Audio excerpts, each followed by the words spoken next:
Important update about YouTube playlists. Hey everyone. We've received many messages asking why our YouTube playlists aren't showing up. Do we create YouTube playlists? Yes, we absolutely do. So why can't you see them? Honestly, we're not sure. We've been in contact with YouTube support for several months now, but we still haven't received a clear answer or solution. After much discussion, our team has decided to take matters into our own hands. We believe the issue might be related to the number of playlists we've created on a single channel, possibly too many. Our solution? We're launching 2 additional YouTube channels, giving us a total of 3. This way, we can organize our audiobooks better and avoid the playlist visibility issue in the future. This change only affects our YouTube audience. If you're a patron supporter, you can still access all our audiobooks by visiting the collection menu on Patreon. Thanks so much for your time and continued support. Happy listening. What Roy needs is a special mystic eye that can help Magus enhance their mental strength and regulate their own powers and spells, and such a mystic eye must be at least of gold rank. Putting aside its auction value for now, it would be very difficult to find a gold rank mystic eye outside even after decades of searching, but there is indeed a significant chance on the mystic eyes collection train.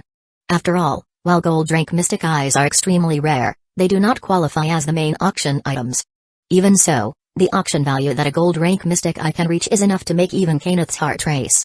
Starting at £1 million, it could even reach tens of millions. This price, even for the financially affluent El Meloy family, would be quite a significant expenditure. About the total revenue for several years. However, it doesn't matter, as long as Roy can grow. Simply by borrowing the title of the Magician of the Third Magic, he could recoup losses tenfold or even 100-fold. For him, this is just an incredibly worthwhile investment. The next time the Mystic Eyes collection train welcomes guests will be in about 5 months, this winter. At that time, you just need to take this invitation to the designated location to board the train. Having said that, Kenneth knocked on the table to open a hidden compartment, reaching in to take out a box filled with silvery liquid, which he pushed in front of Roy. What is this? Roy looked at Kenneth. Since your current state is not suitable for using ordinary magecraft, let's start practicing with the El Meloy magecraft. This mystic code is called Volumen Hydrargyrum. It is my supreme mystic code and the best work I have completed so far. It's very suitable for your current situation. Take this back with you, and later I will have Rains go to your place to properly guide you on how to use the Volumen Hydrargyrum. Is this a belated apprenticeship gift? Seeing the box of special mercury liquid, Roy's eyes sparkled with brilliance. He certainly knew about the Volumen Hydrargyrum. Not only is it both offensive and defensive, but its functionality is also very strong. And just as Kenneth said, this item is truly perfect for his current state. Of course, you are my disciple. Kenneth rubbed his hands together, revealing a satisfied smile. Chapter 82, 82 Saint Quartz Fervor, my Sanguis. With a low whisper, the vast magical energy surged. From the edge, both Rains and Waver could vaguely see a flash of silver light flickering in the air. It was a silver sword. Its blade appeared fluid, with silvery white essence flowing continuously over its surface. As the Magus's fingers slightly twisted, the silver light glimmered even brighter. On Roy's arm and around his eye sockets, bright white patterns emerged simultaneously. A strong flow of magical energy continuously coursed through his body, guided by him. Before long, they saw the remaining essence in the box start to flow violently, then suddenly surge all at once. Under the young man's control, the drawn-out liquid began to entwine and condense in midair, quickly forming into hundreds of still-flowing steel blades, whipping up a violent storm. In an instant, the whirling silver blades easily cut the surrounding magical rocks into fragments. The shimmering streaks of light were too numerous to count. All that could be seen was dust and gravel flying in the air before finally settling over the nearby bushes and grass. Scatter it, my blood. The young man exhaled slightly before slowly lowering his fingers, using magical energy to retrieve the fluid mercury blades back into their designated container. He flexed his fingers, concentrating on controlling the strong magical energy coursing through his magic circuits, his expression remaining calm. The shattered rocks around him, effortlessly sliced by the mercury blades, didn't stir much emotion in Roy's heart. To him, it all seemed natural, nothing worth being proud of. Using several times the magical energy of other Magus, if he couldn't achieve this level of control, he wouldn't be qualified to continue practicing magecraft. However, through this brief practice, he did realize, as Shiki had said, that his soul possessed innate compatibility, allowing him to easily master new magecraft. No matter how conflicting or contradictory the magecraft properties were, even theoretically incompatible magecraft, he could master it, completely defying modern magical conventions. It was like learning skills in a game. As long as he obtained a skill book, he could learn it, without encountering the compatibility issues between magecraft and personal traits or origins that other Magus faced. The same applied to mystic codes. Once he understood their operational principles and the corresponding magecraft needed, he could quickly comprehend and use them. As for controlling volume and hydrargyrum, the difficulty other Magus faced, it posed no challenge for him. While other Magus had to carefully conserve their magical energy and allocate it precisely during rituals, his vast reservoir of magical energy, like an ocean, was practically inexhaustible, allowing him to use it recklessly. The core of the third magic, like a perpetual motion machine, continuously provided him with magical energy. So when he controlled the transformations and movements of volume and hydrargyrum, the magical energy flowed like rain, in stark contrast to the careful and precise control Rains demonstrated during her presentation. Even for Kenneth, the creator of volume and hydrargyrum, controlling all of it with such precision wasn't an easy task. As for Waver and Rains, who were watching Roy perform magecraft from the sidelines, they were already scared stiff by the silver blades filling the sky. Especially Waver, who looked at Roy with disbelief, his heart in turmoil. To summon such a large-scale Mercury with a mere gesture, and without any sign of exhaustion in his magecraft or energy. Just how terrifying were this guy's magical reserves? And he could tell that the way Roy used volume and hydrargyrum was different from Rains. Rains, during her demonstration, outputs magical energy precisely, controlling the various nodes of volume and hydrargyrum with high precision, while Roy simply pours magical energy into the liquid, filling it up and controlling it directly. Essentially using brute force to achieve miracles. Watching this technique made Waver's eyelids twitch uncontrollably. Which Magus would use magical energy like this? No, this could even be considered a reckless waste of magical energy. Although they were performing the same spell, Roy was consuming at least 4 times the magical energy that Rains did. He wanted to say something, but when he saw that Roy's magical aura hadn't diminished in the slightest, he swallowed his words. You can't compare one person's constitution to another's. What was with this bizarre magical power? It was probably on par with a magical energy furnace by now. Though Waver knew Roy wasn't ordinary, he hadn't expected him to be this extraordinary. Rains's expression wasn't much better than Waver's. She, too, was in a state of disbelief, her face full of confusion. Who am I? Where am I? Magus could be divided into 2 categories, those with talent and those without. Rains was confident she was one of the talented ones. That's why Kenneth had taken her as his foster sister and nurtured her, even though they were uncle and niece by blood. But today, she had witnessed a genius who completely overturned her understanding. After all, volume and hydrargyrum was something her uncle had spent years developing and perfecting into the supreme mystic code it is today. As the signature mystic code for the Lord of the Clock Tower, the knowledge and power it contained were self-evident.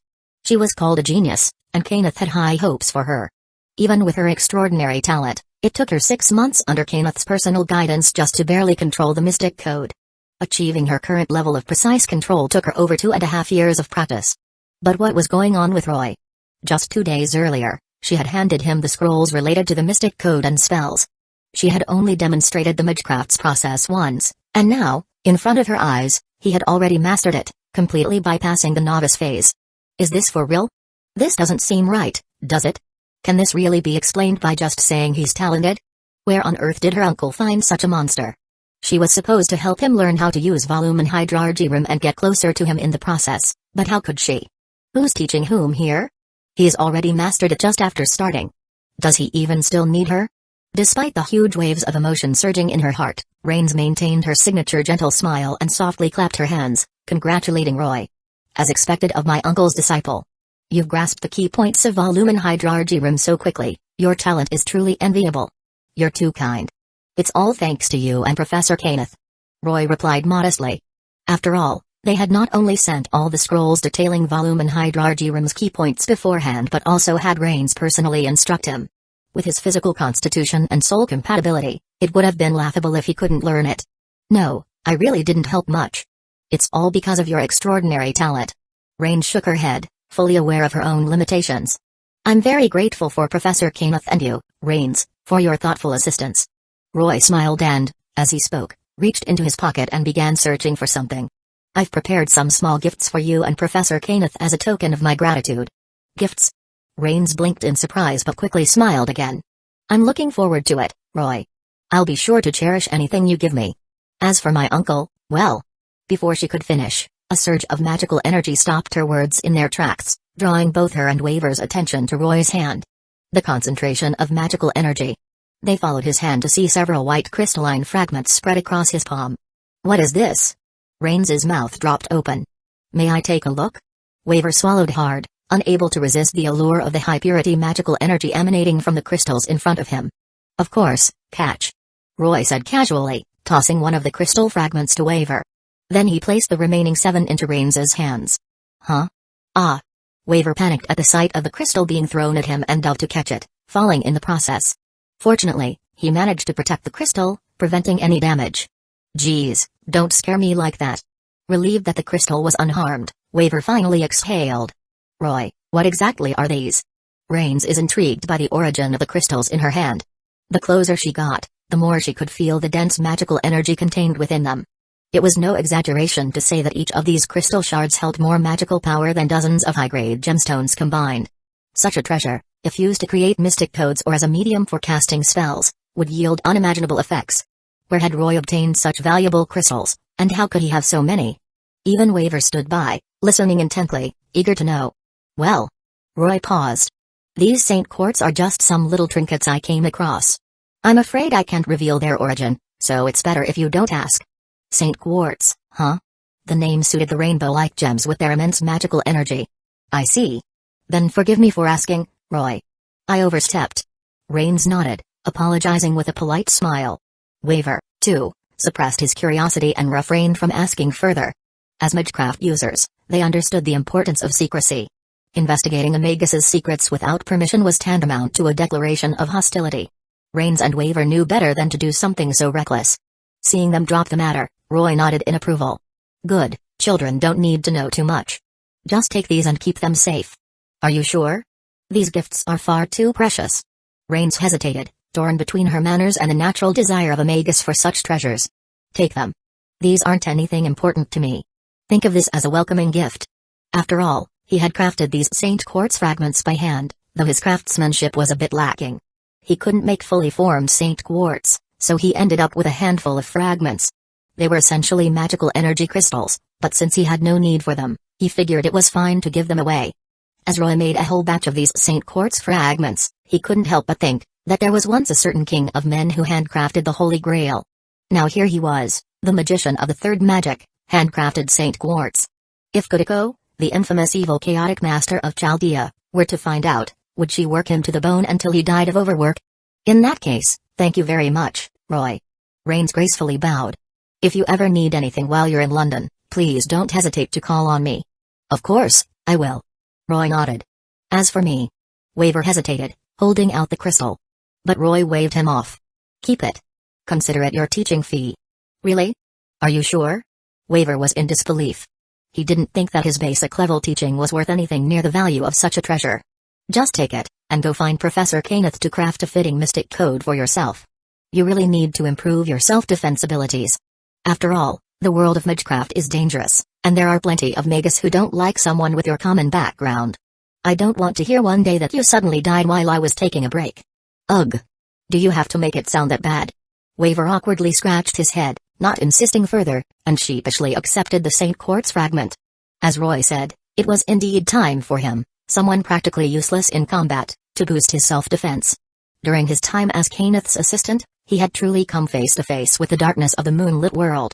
Looking back at himself a few months ago, when he foolishly presented that paper in public, he could only think of how stupid he had been. If not for Professor Kenneth's protection, he would have vanished from the world long ago. The more he learned, the more he realized his past ignorance and came to despise his former self. If he kept going on in this half-baked state, how could he ever face his king again? But... Thank you, Roy. No need to thank me.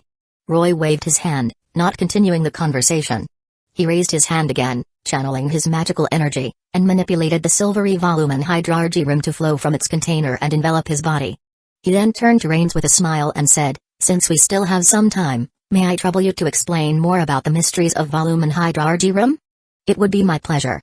Rains gently adjusted her dress, smiling in return. Chapter 83, 83 Return Combat Hearts. That's right.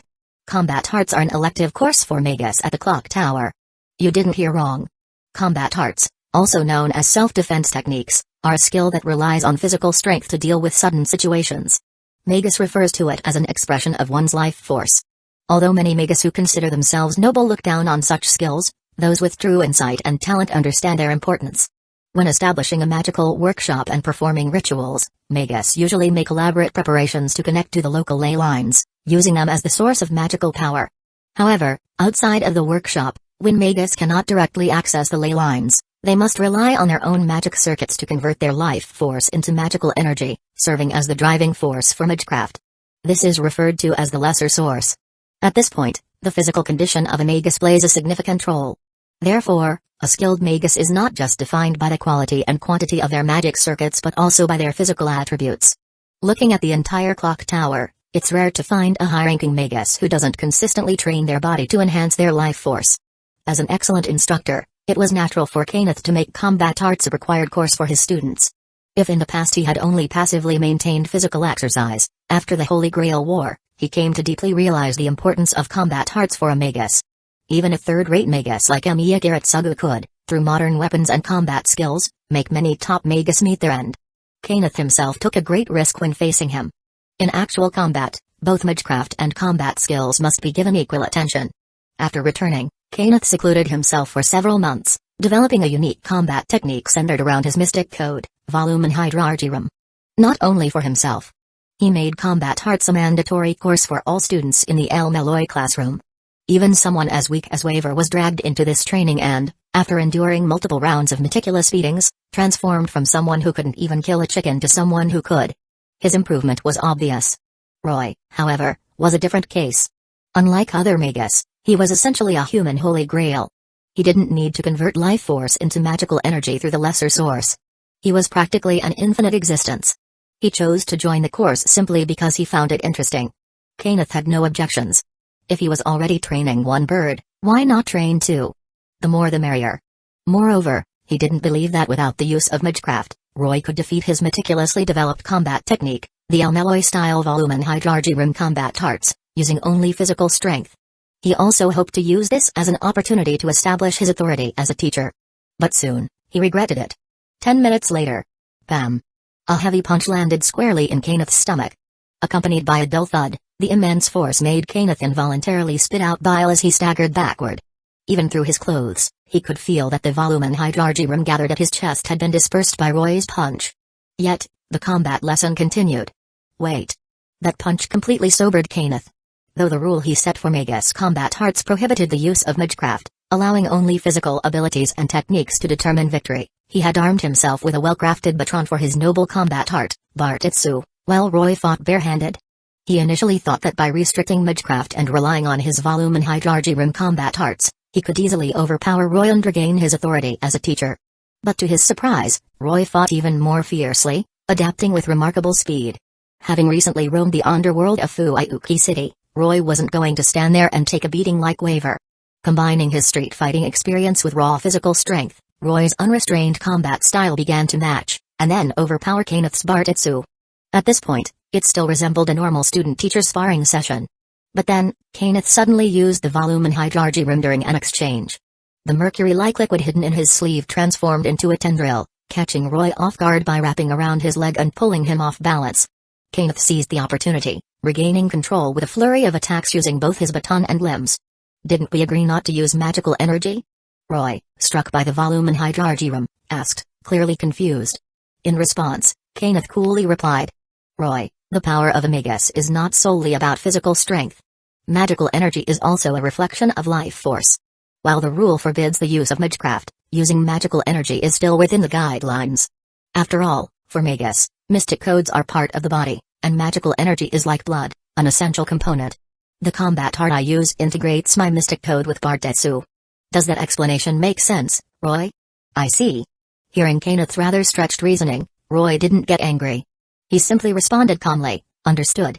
Then, clenching his fists, Roy resumed his fighting stance and nodded slightly before saying, please continue, Professor Kenneth. And after that? Well, there wasn't much more to say. Wrapping his fists with magical energy, Roy returned the favor, teaching Kenneth a lesson of his own. Though it was difficult to control the sheer amount of magical energy at his disposal, Roy's combat style didn't require precise control or technique. He didn't need to worry about power output. Since magecraft wasn't allowed, all he had to do was focus on maximizing the magical energy covering his fists and then hit with all his strength. It just so happened that Roy had been working on some new ideas for his fighting style recently, And this was the perfect opportunity to test them. After all, a Lord-level Magus made for an excellent test subject. Bam!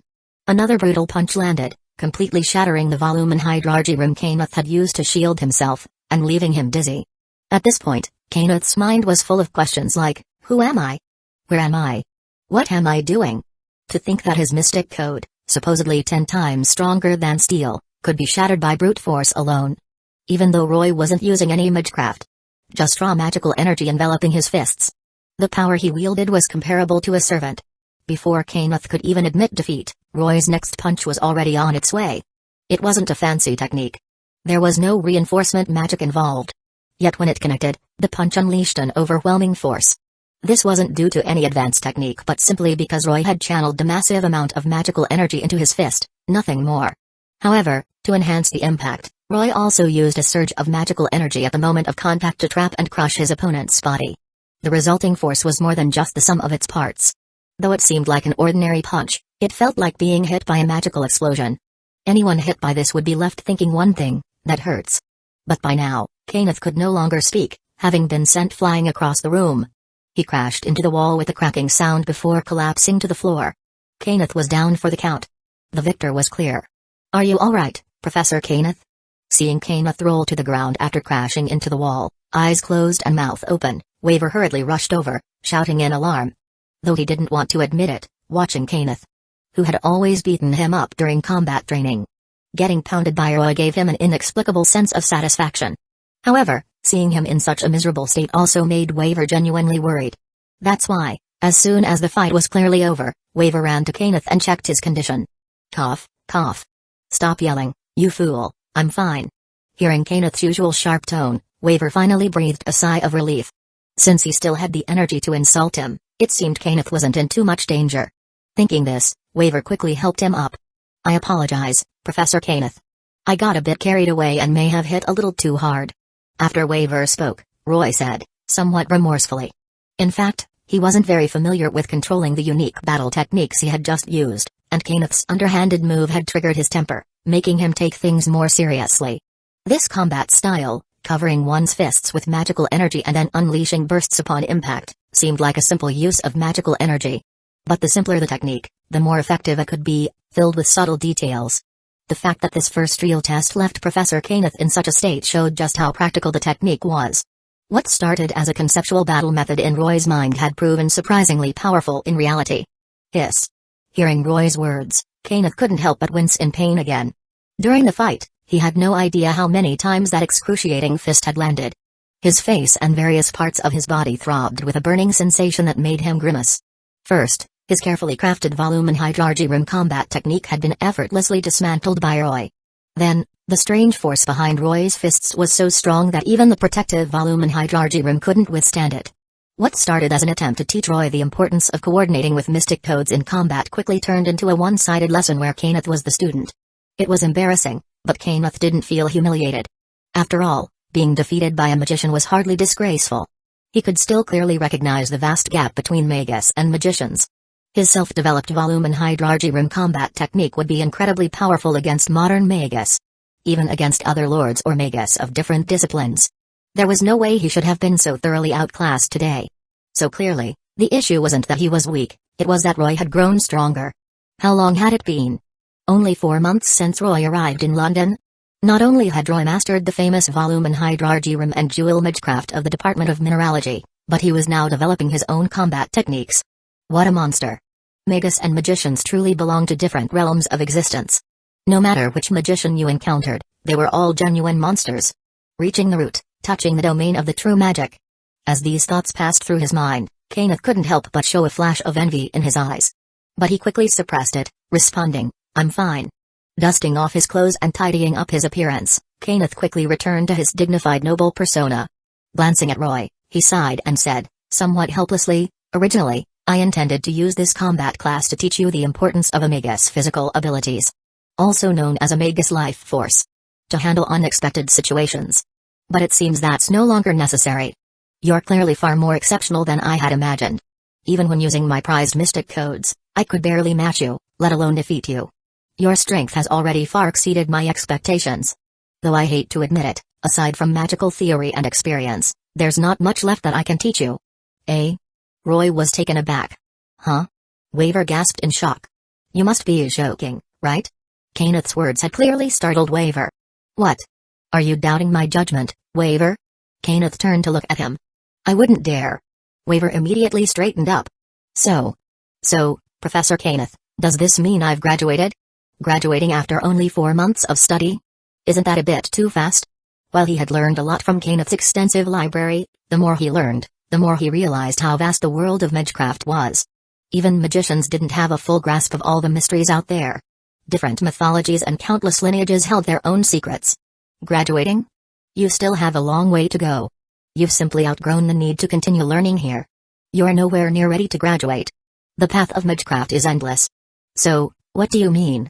Go to the clock tower. You're just about ready. At this point, it's unlikely any of those fools would be able to harm you. You need to shine and announce yourself at the right time. I'll handle everything else for you. I'll arrange for you to skip a few ranks and join the El Meloy Elite classroom. All you need to do is continue studying bounded fields, rituals, and magecraft theory with me. As for the rest of your path, that's something you'll have to carve out on your own. No one can help you with that. Thank you for going to such lengths for me, Professor Kenneth. Roy nodded in gratitude. It's nothing. Alright, that concludes your guidance for now. Now it's your turn, Waver. Waver's body stiffened immediately. Chapter 84, Ulif is so tired. On the third day after returning to the clock tower, Waver appeared at his usual spot, looking utterly exhausted. The place that gave him daily stomachache from the endless overtime. During his long stay at El Meloy Mansion with Roy, the work at the clock tower had piled up, with no one handling it. And Kenneth had no intention of reducing his workload. So when Waver returned to his office, he was greeted by a mountain of documents and a jam-packed schedule. His head spun at the sight, but under Kenneth's arrangement, all he could do was take his stomach medicine and dive headfirst into the work. This was the path he had chosen, and even if it killed him, he had to see it through. Seeing this, Roy could only shake his head in resignation. He had wanted to help Waver with some of the work, but after picking up a document and seeing the dense, incomprehensible ancient language on it, he quietly put it back. Sorry for bothering you. He knew his limits. This wasn't the kind of work he should be doing. If he forced himself to stay and help, it would only make things worse. After delivering some fruit to Waver, he left. He knew there was nothing more he could do, so there was no point in lingering.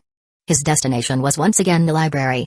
Just as he had stayed in the Grand Library at Kenneth's Manor, he now spent most of his time in the clock tower's underground library.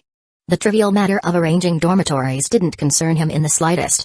In his current state, Roy's body could function perfectly well without sleep or food. Kenneth was well aware of this too. So, Kenneth had given Roy a special key to a room in the underground library, a place he himself had once requested while studying. Hardly anyone went there, and Roy could live without being disturbed. It was far better suited for him than the student dormitories. Kenneth had also sent over the books for Roy's next phase of study. If Roy had any questions, he could ask Kenneth or Rains after class. The Department of General Fundamentals was the foundational subject for Western European Magus. At the clock tower, any student who wanted to formally enter a specialized classroom first had to complete their studies in the Department of General Fundamentals and pass certain exams to qualify. This curriculum included key subjects like fundamental source studies and magical energy flow studies, crucial aspects of the Magus path.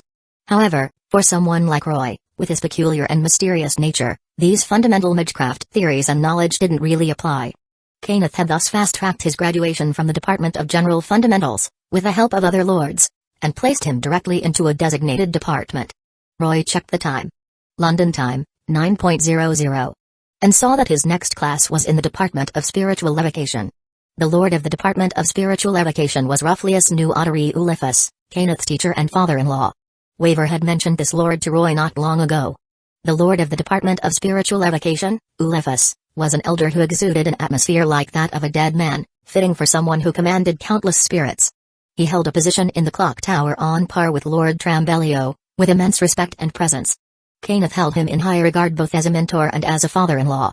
The Department of Spiritual Evocation held great significance in the clock tower and the entire world of magecraft. It was an essential field of study, and even the summoning of heroic spirits in the Holy Grail War was essentially a type of spiritual evocation. It was obvious that this department would be a perfect match for Roy, which is why Kenneth had enrolled him there with careful consideration. As the Lord of the Mineralogy Department, Kenneth would have liked to keep Roy there, But he knew that Roy's unique abilities and mysterious nature couldn't be confined to just one department. Compared to mineralogy, spiritual evocation suited Roy better. Plus, Kenneth's close ties to the lord of that department, his father-in-law, meant that Roy would be in good hands. The appearance of a magician of the third magic would undoubtedly change the power dynamics at the clock tower, and Kenneth was prepared to ride the wave of this shift. Near the classroom of the Department of Spiritual Evocation. Tock tock tock. As Roy passed by, a strange knocking sound came from a door in the corner. "Who's there?" Roy called out. There was no response, only the creak of the door opening, revealing a pitch-black room. Thud thud thud. From the darkness came the sound of slow footsteps, and soon, a tall figure emerged, leaning on a cane. As the figure came into full view, it revealed an elderly man in his 70s, dressed in the manner typical of a Magus. His chest was adorned with jewelry set with several jewels, and each of his bony fingers bore 2 rings. Despite the abundance of jewels and rings on his person, the man didn't give off the impression of a vulgar show-off. Instead, he exuded a dark and gloomy aura, as if these were offerings for the dead rather than adornments for the living. With his frail appearance and the aura of death surrounding him, the old man reminded Roy of a melancholic, decrepit goat. "Let me welcome you back, the Wizard Marshal's esteemed disciple, the newly ascended magician of the third magic, Lord Roy." The old man greeted Roy with a noble bow, his demeanor respectful. He seemed to believe that Roy was Zelrach's disciple. Perhaps he came to this conclusion based on rumors within the clock tower. Roy didn't bother to correct him, allowing the old man to continue speaking. The man then introduced himself. "And you are?" "I am Roughlius Nu Ottery Uliphus, one of the 12 lords of the clock tower, lord of the Department of Spiritual Evocation." Facing Roy, Uliphus kept his posture humble, addressing him not as Kenneth's teacher but as a lord of the Department of Spiritual Evocation, speaking with the magician of the third magic. Magic took precedence over familial ties here. Roy listened to Uliphus' halting speech but said nothing, responding only when necessary. "So you are Lord Uliphus of the Department of Spiritual Evocation. I've heard much about you.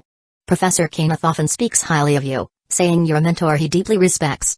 If we're going by seniority, I suppose I should be calling you Grandmaster. Please. I am unworthy of such a title.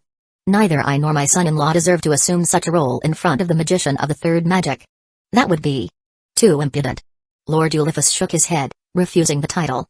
"So, are you here on Professor Kenneth's request, or is there something else you wish to discuss?" "Indeed." Lord Uliphus paused before speaking again. "It is my son-in-law's arrangement. With your upcoming studies in the Department of Spiritual Evocation, you needn't attend the usual lecture hall. I have already made other preparations for you. Please follow me, I have prepared a gift for you." With that, Uliphus gestured toward the dark room behind him, inviting Roy inside. "Everything you need has already been prepared." "A gift, huh? Is that so? That's quite considerate." Seeing this posture from Uliphus, Roy naturally understood that Kenneth had briefed his father-in-law. This person was also trying to tie himself to Roy to get a piece of the pie. Having just returned to the clock tower, Roy knew that there were many people aware of him, probing into his affairs. Uliphus was the first to approach him, but he certainly wouldn't be the last. However, there was no reason for him to refuse this convenience. He didn't dislike this mutually beneficial relationship. It was reasonable that contributions would yield returns. "I look forward to the gift you have prepared."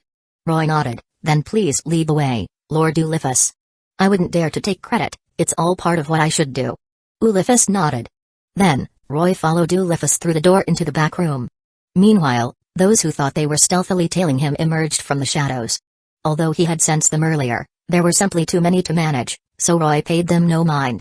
As long as they didn't do anything out of line, he would turn a blind eye. If they wanted to follow, so be it. At this point, as Roy entered Uliphus' domain, they could no longer follow and had to return to report their findings to their respective masters. Walking into the exclusive activity room of the Department of Spiritual Evocation, the dark room was nothing special. Just a windowless lounge with no lights on. Creak. With Uliphus operating on the bookshelves, the wall lined with numerous elegant tools slowly opened, revealing a tunnel whose destination was unknown. "Please, come in." "All right." Roy walked into the tunnel without changing his expression, stepping inside. Uliphus followed suit. As they entered the dark tunnel, Roy glanced at the magical seals and traps scattered around and couldn't help but look at him before saying, "Lord Uliphus, this tunnel leads to something significant, doesn't it?" "Yes, Lord Roy. This tunnel leads to the most confidential place of the Department of Spiritual Evocation, where important texts are stored. The secrets of this place are known only to a few in the Department of Spiritual Evocation, and even my Daughter and son-in-law have never been here. Is it really okay to bring an outsider like me to such a confidential place? It's nothing. Since we wish to earn your trust, we naturally need to show our corresponding sincerity. However, mere words won't convince you. The rules of the clock tower have always been strength-based. The power of a family or a Magus's strength can serve as leverage, and your assets are sufficient for us to go all in. So there's no need to hide anything. You can have everything, when the time is ripe. All that we have will naturally belong to you, as long as you're willing. Even leading us would not be met with any grievances. Lord Ulifus answered with a calm yet serious tone. Leading you means establishing my faction in the clock tower, doesn't it? That sounds quite appealing. Roy glanced at the old man and said, however, it's unnecessary. I'm not aiming for that, nor do I want to remain a lord in the clock tower indefinitely. Nevertheless, since you treat me sincerely, I will naturally reciprocate. My name is fine, or anything else, feel free to use it. If you wish to establish a larger faction, go ahead, I won't interfere. Thank you for your generosity. Please rest assured, I won't trouble you with the minutiae. Let us handle those trivial matters. Your support from behind us is the greatest help. Upon receiving Roy's consent, a hint of a smile appeared on Ulifus' shadowed face, and he continued, I believe you have already noticed that the other lords of the clock tower have also caught wind of certain things about you. They are currently searching for your clues from various leads. Indeed, there are all sorts of prying eyes lurking in the shadows every day. But there are too many flies, and they can't catch up, so let them be. Hee. Please don't worry. We have sent our subordinates to teach those who dare to pry into your affairs a lesson. I believe they will receive it soon. I assure you, they will not dare to disturb you in the coming days. Roy nodded slightly and said, thank you for your concern. No, this is what I should do. It is our honor to serve you. Lord Ulifus continued.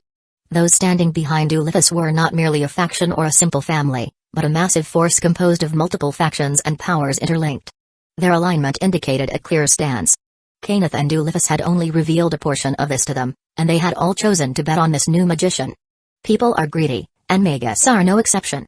Everyone is dissatisfied with the status quo and wants more.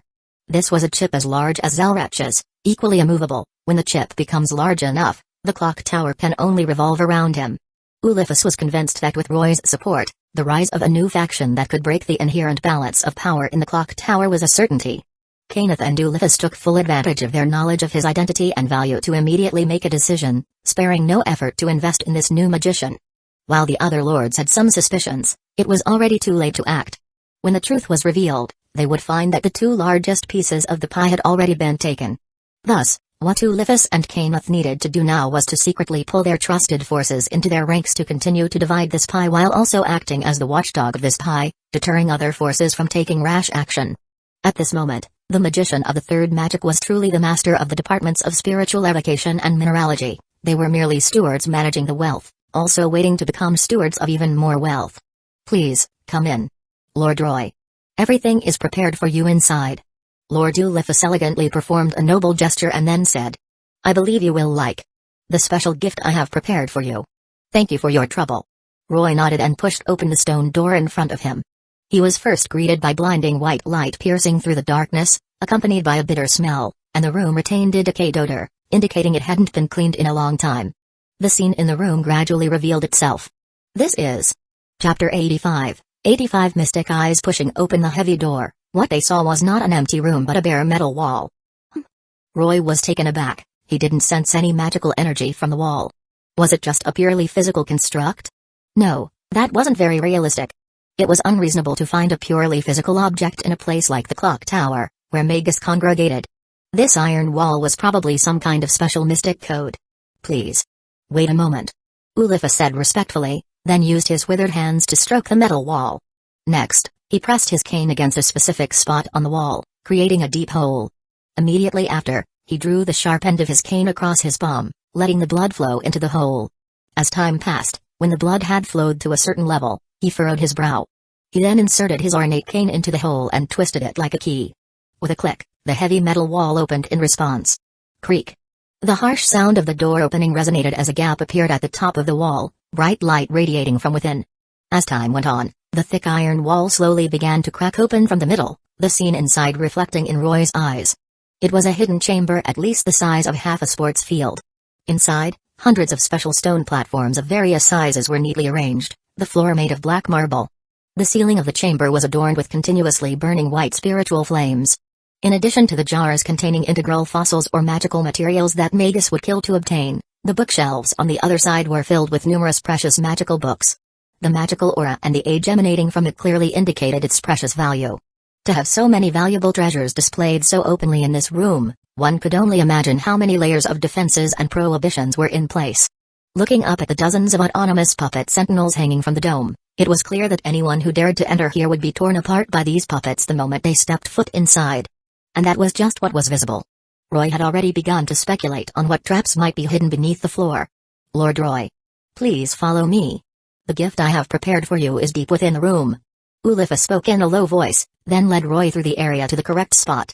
After a long walk, they finally arrived at the center of the hidden chamber, where the gift Ulifus had mentioned was located. It was a concealed room hidden at the edge of the main hall. These really are a pair of beautiful and powerful eyes. As captivating as sapphires. Am I right, Lord Roy? Looking at the pair of eyes sealed in the stone pedestal, which resembled sapphires and was now just inches away from him, Ulifus couldn't help but express his sincere admiration. No matter how many times he had seen such a mysterious treasure, Ulifus could never resist being moved by it. Yes, these eyes are as beautiful as gemstone, equally enchanting and intoxicating. Roy also gazed at the beautiful mystic eyes encased in the jar, voicing his recognition. Are these jewel-rank mystic eyes, Lord Ulifus? The green eyes, so close at hand, emitted a sparkling light, and even through the jar, one could sense the extraordinary power contained within. Although the rank of mystic eyes can be judged by their color, this method is not very reliable. The main reason is that the criteria for mystic eyes are inherently vague. According to common differentiation methods, the rank of mystic eyes can be classified by color. Typically, ordinary mystic eyes emit red or green light, while powerful ones shine gold, and high-rank mystic eyes can even flicker with a rainbow glow like gem. From this perspective, a rainbow glow is emitted by the jewel. So, if a type of mystic eye emits light like a gemstone, would it be considered rainbow or jewel rank? Ultimately, the rank of mystic eyes does not solely depend on color, it is more closely linked to what a mystic eye can achieve. In other words, it relates to the kind of mysteries the mystic eye can manifest. Although Roy didn't know exactly what mysteries were contained within these mystic eyes, he could sense that the green mystic eyes were very well suited for him. The magical aura they emitted resonated with the nature of his magical power. It was a resonance akin to compatibility. These mystic eyes were tied to the realm of the soul and were very suitable for him. He could confidently say they were even more fitting for the third magic. Just as expected of you.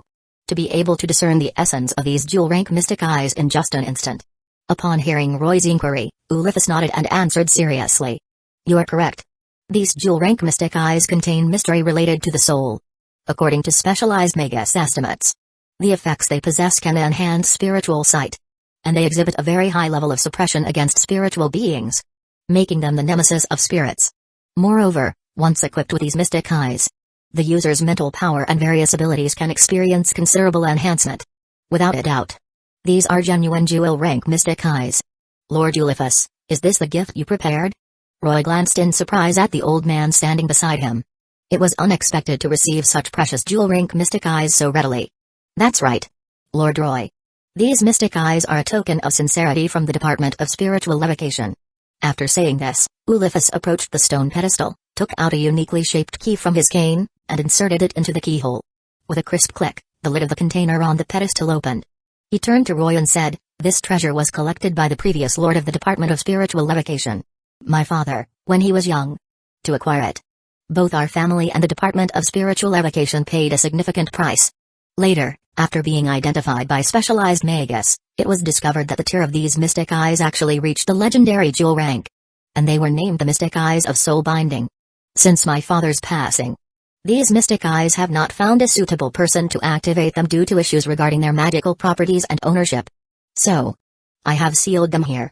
As the foundation of the Department of Spiritual Levitation. Not long ago, I heard from my son-in-law that you are searching for a suitable pair of mystic eyes. And that you are preparing to board the Mystic Eyes collection train. So, I am here to present you with this gift. With soul mystic eyes of jewel rank specifications. I believe it will certainly meet your needs. In this era. Aside from those that only exist in myths. Or the rumored mystic eyes. These mystic eyes have reached the highest specifications currently available in the mysterious realm. Only eyes of this level are truly worthy of your status." As he spoke, Ulysses carefully took out the sapphire-like mystic eyes from the container, then retrieved a special storage box from his pocket, waving his hand to place the mystic eyes inside for safekeeping. "Lord Roy, I wish to offer these jewel-rank mystic eyes as a token of my sincerity. I hope that in the future, it will bring you more favor." Seeing the mystic eyes presented right in front of him, Roy paused for a moment and deeply glanced at Ulysses. If such a precious pair of jewel-rank mystic eyes was only meant to gain favor, it felt a bit excessive. The old man's ambitions were laid bare. Roy felt that he surely had other intentions. So, he didn't take the box but instead asked directly, "What is it that you truly seek, to pay such a price? Just gaining favor feels too ambiguous. What do you really hope to obtain from me?" Ulysses sighed. "Nothing else. I want my family and the entire department of spiritual education to be under your name, inheriting your reputation and wisdom, becoming the orthodox branch of magician." "You want the third magic?" This answer surprised Roy. "Goodness, your ambitions are a bit too fervent. Do you think you can exchange a pair of jewel-rank mystic eyes for one of the 5 true magics? That seems rather fanciful." "I wouldn't dare. The 5 true magics are miracles beyond our reach. I wouldn't dream of such extravagance. All I seek is an official title. Whether as your student or as your subordinate. We only desire a name." "I see." At this point, Roy understood Ulysses' intentions. He wanted to gain an advantage by receiving recognition from Roy, a promise from the magician of the third magic so that he could secure more benefits amid the chaos and division of interests that would follow at the clock tower. In that case, it was acceptable. Roy pondered for a moment, then reached out to take the box, saying, "Then let it be as you wish. Thank you for your generosity." At that moment, a look of joy appeared on Ulysses' aged face, and the dry corners of his mouth spread into a smile. The moment Roy accepted the box, he knew the deal was done. With the acquisition of an official title, Ulysses' standing in the new faction was clear, and he had secured the largest piece of the cake. Exchanging a pair of jewel-rank mystic eyes for the orthodox identity of the magician of the third magic was an absurd trade, but it was worth it. Although the value of jewel-rank mystic eyes was incredibly precious. There may be only a few dozen pairs in the entire world. Within any mystical circle, they were considered top-tier treasures that could not be measured in money or other means. Similarly, the orthodox identity recognized by the magician of the third magic was singular.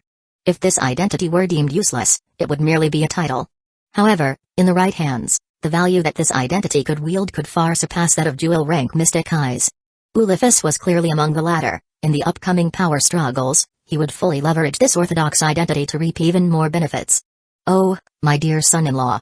I shall gladly accept this orthodoxy." Ulysses held the staff embedded with precious jewels, a smile curving at the corners of his mouth. "Aku." While enjoying a lovely morning tea with his fiancée, Sola, Kenneth suddenly sneezed. Sitting nearby, Rains and Sola, who was across the table with her red tea, both looked at him in surprise. "Uncle, are you feeling unwell? Do you have a cold?" "Kenneth, you've been overworking yourself lately, you need to take care of your health," Sola asked with a hint of concern. Due to various factors, in this timeline, Sola had never encountered Diarmid, and naturally, she had not been subjected to his charms. Additionally, Kenneth had changed significantly since returning from the Holy Grail War. His formerly sharp and ostentatious demeanor had become more restrained and composed. During their recent interactions, Sola's fondness for Kenneth had noticeably increased. She gradually felt that marrying Kenneth might not be such a terrible thing after all. Moreover, her father, Ulysses, had recently become more supportive of Kenneth, constantly advising her to visit the Elmeloy family more often, to spend time with Kenneth, and even to stay there if necessary. "Make sure to spend more time with Kenneth and take good care of him, he is your future husband. It's best if he doesn't leave the Elmeloy household unnecessarily." Although Sola didn't fully understand her father's intentions, she followed his advice to keep Kenneth company. "I'm fine, Sola. I might just be a bit tired lately," Kenneth gently said as he held Sola's outstretched small hand. "I'm sorry, Sola. I haven't been able to spend much time with you recently, and instead, you've come here to specifically find me. You've really gone through a lot." "It's okay, Kenneth, I don't mind these things." Sola shook her head. Seeing his fiancée become increasingly gentle with him filled Kenneth with joy, and for a moment, he felt a bit lightheaded. He immediately promised, "Sola, once I'm done with this busy period, I'll take you on a trip. I'll make sure to properly compensate you then." "Ahem, then I'll look forward to it, Kenneth." Sola smiled serenely. "Okay. I definitely won't let you down." Kenneth was already overjoyed, completely forgetting about everything else as he picked up his teacup and continued to enjoy this peaceful and beautiful morning tea time with his fiancée. Rains, who was sitting nearby, furrowed her brows at her uncle's happy grin and her aunt's smile. Despite being the nuisance mosquito between the two of them, she was also happy to see her uncle and aunt's relationship becoming so good. However, she couldn't shake the feeling that something strange was happening, as if something was about to unfold. Chapter 86, 86 Heroic Spirit in the Dream World. Merlin, is the item I asked for ready? After a month, Roy visited again. Oh? You're here to pick it up this quickly? Much sooner than I expected. Though it's still in the testing phase, it's indeed finished. Inside the tall tower, Merlin sensed Roy's arrival and slowly opened his eyes. Testing phase? Roy asked, somewhat puzzled. Yes, it's still in the testing phase. After all, crafting a mystic code capable of restraining the magical power within you is no small feat. I've been working on it for a while and only managed to come up with a prototype. Many of the steps were done with the help of outside experts, so I'm still not entirely sure what this item can truly do. Merlin rummaged through his sleeve for a moment before pulling out a pale pendant. You outsourced it? Didn't you say it was a piece of cake? Roy said, surprised. Hee, I just didn't want to embarrass myself in front of you. When I actually got to work, I found it much harder than I expected. Merlin scratched his head, trying to play it off cutely. Alright, so who were these outside experts? It was the Lady of the Lake in Avalon. Even Vivian chipped in a bit. I designed the concept, and she handled the forging. The Lady of the Lake? Hearing Merlin's words, an uneasy image flashed through Roy's mind. Cautiously, he asked, are you sure there's nothing wrong with this item? No, I've checked it at least 100 times before you arrived. There's no trace of any tampering, no matter how closely I looked. Merlin, of course, understood Roy's concerns, so he had already thoroughly examined the item. In the entire world, there were few who surpassed him in magical expertise. Even Morgan Le Fay couldn't leave any traces in a mystic code that he couldn't detect. Merlin was about to thump his chest and guarantee it, but Roy responded quicker. Roy put the pendant around his neck and said, I trust you, my friend. Eh? You're not going to check it one more time? His decisiveness surprised Merlin. No need. I trust you. Seeing Roy still standing firm, Merlin sighed softly and smiled, thank you for your trust, my friend. In that moment, Merlin felt the faintest stir in his heart, which hadn't been touched in so long. Aside from Artoria at the very beginning, no one had ever regarded him as a friend before. This feeling was nostalgic, like a return to the old days. He looked over at Roy. Roy, can I ask a favor? Merlin suddenly said. Huh? A favor? Of course. Roy answered calmly. Great, I knew you wouldn't refuse. As long as it doesn't go against my principles, I'll help you. After all, we're friends, Merlin. Then, I'm counting on you, my friend. Merlin smiled brightly, then said, do you remember when I asked you during the Holy Grail War if you were interested in Artoria? Roy thought back and nodded, I remember. I refused at the time, saying I couldn't afford to take care of her. So, what you're asking me to do now, it has to do with Artoria. Merlin nodded, that's right, my friend. This time, I want to entrust Artoria to you, as her mentor. Entrust her to me? Hasn't she already accepted everything? She's returned to the throne of heroes, so why speak of entrusting her now? Sigh. Although Artoria has come to terms with Britain's fate, my own sins remain unwashed. I still carry guilt for Artoria. That's why I want to give Artoria a new life, a chance to live again. This time, I want her to live happily, a life free from burden. Merlin looked directly into Roy's eyes and seriously asked, so, my friend, will you help me? Roy was somewhat surprised by Merlin's words, but he didn't refuse. Instead, he nodded in agreement. He replied, what exactly do you want me to do? Simply summoning a servant doesn't count as living again. Of course, I know that. So, hear me out. We just need to. Flowers floated in the dream world, and in the tranquility, soft whispers filled the white tower. Glastonbury a few weeks later. A fine drizzle began to fall under the gray, misty sky, and the gentle wind carried a slight chill. Since that day's discussion with Uliphus in the restricted area of the Department of Spiritual Evocation, Roy's whereabouts had become somewhat erratic. He often lingered in the Department's experimental grounds or the Grand Library, and even Waver rarely saw him anymore. With a lord from the Department of Spiritual Evocation personally tutoring him and full access to all the department's relevant texts, Roy no longer needed to attend regular lectures. He had also been quite busy during this time. Whether it was the transplanting of mystic eyes or discussing the next steps with Merlin, both tasks took a considerable amount of his time.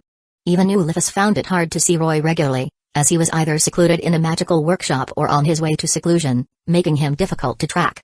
Those who had been following him were quickly dealt with by Ulysses using sharp methods. Even Waver, also a disciple of Caneth, had been thoroughly investigated. After confirming there were no issues, Ulysses finally felt reassured about this mediocre Magus he had little respect for. However, after investigating Waver's background, Ulysses wasn't in the best mood. Waver turned out to be a third-generation Magus with a shallow lineage, and his family's magical legacy only began because his mother had been a lover of a Magus. Such lowly origins disgusted Ulysses, a staunch aristocrat. Yet, he refrained from doing anything reckless. Despite his aristocratic disdain for Waver's inferior background, he noticed that Roy treated Waver as an equal, interacting with him as a friend. Thus, Ulysses dared not act rashly. Though Waver's lineage was humble if he was recognized as a friend by the magician of the third magic. That made him, in effect, a member of the new magical aristocracy faction. Thus, Ulysses said nothing further. Bloodline issues would resolve with time, and as for status, perhaps integrating Waver into the Ulysses family and grooming him later wouldn't be out of the question. That could even earn him more favor from the esteemed magician of the third magic. Something he certainly wouldn't mind. Today, Ulysses had brought only 2 trusted magical attendants, and he and Roy discreetly avoided the prying eyes of other lords as they arrived at this place. Though Ulysses didn't know the exact reason, since it was Roy's command, he complied. Walking along the old stone-paved path, Roy gazed out at the vast Somerset plain, a faint glimmer reflecting in his eyes. Traces of spirits are everywhere. This is truly an ideal place for a spiritualist. For spiritual magecraft, cemeteries and burial grounds were the best locations for conducting rituals, especially a cemetery like this, conveniently situated on a ley line. The ley line beneath the ground, coupled with the souls of the deceased, made this a perfect spiritualist's paradise. With the influence of the ley line below, the souls of the dead, especially those with lingering attachments, would more easily become spirits. Ghosts, evil spirits, and even malevolent entities would linger near their burial sites, unable to pass on easily. Thus, this place was an ideal site for conducting spiritual summoning rituals. For beginners of spiritual summoning, as long as the ritual was correct, spirits could easily be summoned here. However, Roy was not interested in these scattered spirits. His eyes could see more, and his immense magical power could summon much more. If he wished, he could easily resurrect all the spirits in the cemetery. Ulysses, who had witnessed Roy perform miracles before, was certain of this. It was precisely because of these miracles that Ulysses had become even more determined in his decision to follow him. Is it over there? Roy's gaze passed through the many time-worn stone structures, landing on a distant monastery. Ulysses, holding a black umbrella over Roy, respectfully answered, "Yes. What you seek is there. Is everything I requested prepared?" "Of course. The Department of Spiritual Evocation has arranged everything. Thank you for your efforts." Roy nodded. "Let's head there quickly. I want to see if she's truly resting here, and I'm curious whether my magecraft can indeed awaken her." "Certainly. According to your will." As he watched the respectful figure ahead, holding the umbrella, the 2 attendants from the Department of Spiritual Evocation behind them were bewildered. Who was this young man? Why did the Lord treat him with such deference? Having a senior and highly respected lord from the Clock Tower's Department of Spiritual Evocation holding an umbrella and bowing. This behavior was beyond mere respect. Their dynamic, if they had to describe it, resembled that of a lord and a servant. Although deeply curious, the 2 attendants, long seasoned in their service, were well aware of Ulysses' stark and ruthless nature. They kept silent, knowing better than to ask questions. In a place like the Clock Tower, sometimes the less you knew, the safer you were. A youth who commanded such respect from the Lord was not someone they could afford to question. All they needed to do was follow quietly and stay alert, though they doubted the Lord needed any protection. After walking a short distance, they stepped onto the stone path leading into the ancient monastery. Despite its age, the place was well maintained and didn't look dilapidated. After another brief walk, they stopped. "It's been a while, Saber. I'm sorry that we can only meet again like this." Standing in the center of the courtyard surrounded by grass, Roy halted, gazing at a gravestone inscribed with, "Here lies Arthur, king once, and king to be." For a king, this burial site wasn't just simple. It was downright meager. However, Roy didn't mind. This wasn't the true resting place of King Arthur. No one truly knew where the king had been buried. Even the original texts offered no clear answer. Some legends claimed Bedivere took him away, others that Merlin led him into Avalon, or perhaps he was resting in his original manor. But none of that mattered. Roy only needed a conceptual place. An Arthur's resting place. It didn't have to be the actual grave, it merely needed to be a site that most people believed to be Arthur's grave. Without saying much, Roy glanced at the ritual set up around the gravestone, nodded slightly, and then slowly raised his arm, preparing to begin the summoning ritual. Seeing this, Ulysses wisely stepped back. Sacrifice the soul, the body the soul. As Ulysses watched, Roy's arm suddenly emitted a blinding light, and countless magic circuits lit up on his body like veins. Thousands of circuits activated at once, and in rhythm, a vast amount of magical power pulsed from his body, rippling outward like waves across the water. The magic circle, prearranged at this site, began to materialize under Roy's influence, slowly rising and emitting a brilliant white light. This is... The two attendants behind him widened their eyes in shock. Even though Ulysses had mentally prepared himself after learning about Roy's power beforehand, witnessing such a stunning scene with his own eyes still moved him deeply. Truly remarkable. The power of magician. To so easily perform magecraft on this scale. He must rival the legendary king of magecraft. At this moment, Ulysses had already equated Roy with the king of magecraft in his heart. However, Roy, who was overseeing the ritual, frowned slightly, murmuring quietly, still not enough. As expected, if I want to directly pierce through that place, this level of magical energy output is still insufficient. In that case, I might as well borrow some power from the London ley lines. The more magical power Roy outputted, the more he could sense the gap. No matter how much he released, it was still just short of what he needed. Even after removing all restrictions and allowing his body's full array of magic circuits to work at maximum capacity, it only brought him close to his goal. Just as Merlin had said, attempting to connect to the throne of heroes in such a reckless manner indeed required a bit of external help. This was the first time Roy, since becoming a magician, felt a limit to his strength. It turned out that even after becoming a magician, he wasn't omnipotent. There were still too many things in this world that he couldn't accomplish on his own. If that was the case, then being a little more reckless wouldn't hurt. Soon, the flow of Roy's magical power changed. He withdrew his magical power and began to follow the method Merlin had taught him, attempting to link with the ley lines, controlling and guiding more magical power to merge with his own and flow into the giant summoning ritual. As the surging magical power continued to pour forth, the rippling waves it created spread faster and in greater numbers. The magical energy ripples Roy was releasing became impossible to capture with the naked eye. Instead, a three-dimensional projection like pure white magic circle rose beneath his feet, spinning rapidly. The realm of the dead, spirit summoning field. At least that's what Roy called it. He had seen information about the Holy Grail War. After the war, he had taken a great deal of magic information from Matuscan, including many records on the Holy Grail War and heroic spirit summoning. But those records weren't complete. He later obtained information about the third magic from the Innsburns, and from Ulysses, he found notes left by the pre-corruption Makiri Zoljan at the clock tower. Ulysses had called those notes on the heroic spirit summoning ritual fanciful. After much analysis, Roy had successfully grasped many of its mysteries. On top of that, in the dream world, he and Merlin had continually refined and improved the ritual. They finally had a perfected summoning ceremony. Heroic spirit summoning was essentially spirit summoning, though the conditions were far more stringent. Only at the right time, in the right place, with the right person, and a proper catalyst could the suppression of the counter-force be overcome, allowing a successful summoning. By combining spirit summoning magecraft with his own magical properties, Roy had developed numerous ideas. The conditions could largely be met with his possession of the third magic, and now was the perfect moment to put it all into practice. The ritual continued. The dazzling white light rising from the magic circle made it impossible for the three nearby individuals to open their eyes. Ulysses observed the miracle unfolding before him. Even though he had anticipated the uniqueness of Roy's magecraft, the scene before him exceeded his wildest expectations. The two attendants behind him, too, were left speechless by the spectacle. They were among the elite in the Department of Spiritual Evocation, which was why Ulysses had chosen them as attendants and magical assistants. They had witnessed Ulysses perform grand-scale spirit summoning rituals before, and those scenes had been awe-inspiring. But compared to the spirit summoning being conducted before their eyes, the magecraft they had practiced and studied now seemed like nothing more than childish scribbles. This enormous magical power had even drawn in the ley lines. No, it had already taken control of the entire ley line running beneath the cemetery. Could such a feat truly be accomplished by a human? The sheer magnitude of the magic ritual, calculated and controlled with such precision, had exceeded the boundaries of spirit summoning magecraft. It would be more fitting to call this spirit summoning magic. Without paying any attention to the shock behind him, Roy began chanting a familiar incantation. Fill.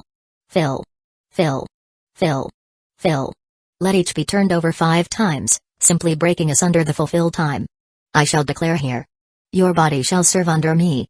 My fate shall be with your sword. Submit to the beckoning of the Holy Grail. If you will submit to this will and this reason, Then answer. I shall attain all virtues of all of heaven. I shall have dominion over all evils of all of hell. From the seventh heaven, attended to by 3 great words of power, come forth from the ring of restraint. Protector of the balance. Within the constructed ritual circle, Roy's body began to glow with magical power, channeling into the ley lines. The ley lines and Roy's own immense magical power clashed, fully activating the awe-inspiring ritual.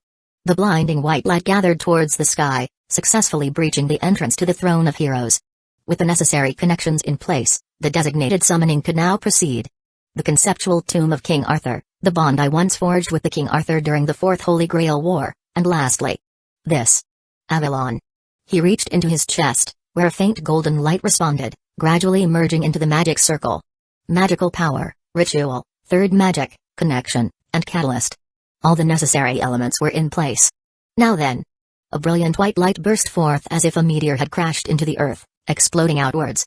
The nearby villagers and pedestrians in London halted in their tracks, watching as the pillar of white light suddenly burst into the sky. Even in broad daylight, the light was so bright that it pierced through the clouds, standing tall between heaven and earth. The clock tower was in an uproar. The Magus responsible for monitoring the London ley lines saw the numbers on their instruments begin to fluctuate wildly and panicked. How is this possible? A massive magical energy source is drawing in several of London's ley lines. The location is on Glastonbury. The Magus hurriedly opened a communication device to report the anomaly to the lords. The exact location is in the eastern part of Glastonbury. We all saw the white light that just erupted. What about the exact amount of magical power? Upon hearing the lord's question, the Magus looked back down at the instrument. Receiving no answer, the lord on the other side of the communicator impatiently demanded, "What's going on? Answer me now. Exactly how much magical power is involved?" At this moment, the Magus stared, dumbfounded, at the wildly imbalanced gauge. The amount of magical energy. It's approximately 5 times that of all the ley lines in London. If fully released, it could blow 7 cities the size of London straight into the sky. The other side of the communicator fell into stunned silence. Artoria Pendragon has responded to your call. Tell me, are you my master? Emerging from the light was a familiar figure, one Roy had seen just a few months prior. A petite frame, long golden hair, paired with green eyes brimming with determination, and a voice full of vigor. Most notably, at her waist hung the Excalibur. A powerful aura radiated from the center of the magic circle. My class is Sab. No, wait, the scale of this Saint Graph? I've been summoned as a heroic spirit, not a servant? Noticing the drastic difference in her condition, Artoria seemed a bit surprised. However, when she saw who had summoned her, a smile appeared on her face. It's been a long time, Master. The last time she had appeared, it was as the Saver of the Earth, fighting alongside Roy before departing after the battle with the false angel. Seeing this comrade with whom he had once fought side by side, Roy shook his head and smiled knowingly. Yes, it's been a while, Miss Artoria. I'm glad to see you, Master. Although the passage of time has no meaning for those of us in the Throne of Heroes, I'm still happy to meet you again. I'm grateful for your guidance last time. I am no longer lost, and this time I will be your sword, clearing all obstacles in your path. Artoria gripped her holy sword firmly as she spoke with determination. Ha ha ha ha, that's a great relief. After all, having King Arthur as protection, especially here in England, is quite reassuring. Roy felt entirely confident in Artoria's abilities. Responding to her words with a smile, Roy couldn't help but feel a deep sense of joy. He had succeeded. The ritual he and Merlin had designed had proven to be effective. With his mastery of the third magic, he could serve as the ritual's central mechanism in place of the Holy Grail. By leveraging his unique abilities and magical energy output to control the ley lines, and meeting the necessary conditions for summoning a heroic spirit, he could perform a targeted summoning. The existence of the Holy Grail was a crucial element. Specifically, the third magic, Heaven's Feel, which allowed the realization of immortality and eternal life, the origin of the Grail's power as an omnipotent wish-granting device. Next, the summoning required land and items linked to the summoned heroic spirit, such as the country they lived in during life or their resting place in death, along with symbolic relics like Avalon. The summoner also needed a sufficient connection with the heroic spirit being called, and finally, an immense amount of magical energy capable of linking to the Throne of Heroes to complete the specific summoning. Looking at Artoria standing before him once again, Roy felt a surge of happiness. But it wasn't just about his joy for Merlin and Artoria. If that's the case. He placed his hand over the invisible flame burning in his chest and muttered softly. I believe we'll be seeing each other again soon, my accomplice. Chapter 87, 87 The power of the legendary king. That afternoon, after successfully summoning Artoria, Roy and Ulysses returned to the clock tower. Their movements were swift, even somewhat hurried, almost as if they were fleeing. This was all Ulysses' idea. After all, the terrifying magic ritual displayed in Glastonbury could not be kept secret. The horrifying scene caused all the Magus in London to look up in awe. The dazzling white pillar of light pierced through the clouds and cut across the sky, even obscuring part of the sunlight. What should have been an afternoon sky was painted with the colors of dawn. The immense magical power drew upon all the ley lines in the London area. Almost simultaneously, every family with control over the ley lines noticed abnormalities within their ley lines. The situation quickly escalated to an alarming level. The entire clock tower began operating at full speed, desperately searching for the culprit responsible for the anomaly within London.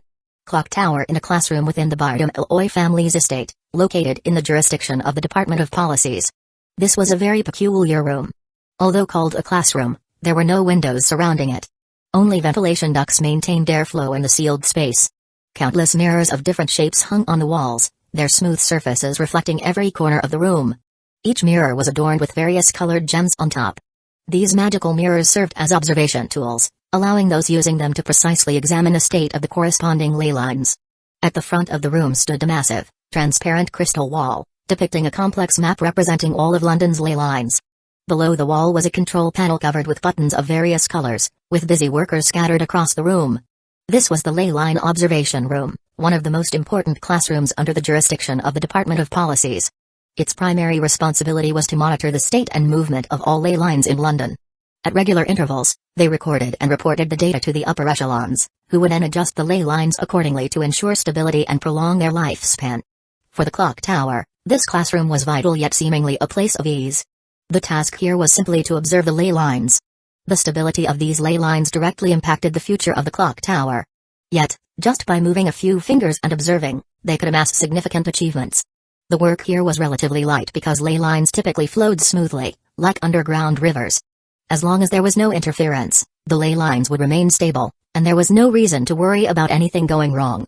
And this was London, the stronghold of the clock tower within the Mages Association. No Magus would dare tamper with London's ley lines. Such confidence stemmed from being a member of the Department of Policies and a noble of the clock tower. But this misplaced confidence only lasted until a certain daring Magus arrived in London. Suddenly, the room erupted in chaos. The shrill sound of alarms mixed with the continuous shattering of mirrors. Dozens of observers stared at the crystal wall, now crisscrossed with red lines as if the sky itself had fallen. They couldn't believe their eyes. Reports from the observers monitoring the ley lines flooded in. B-level alert.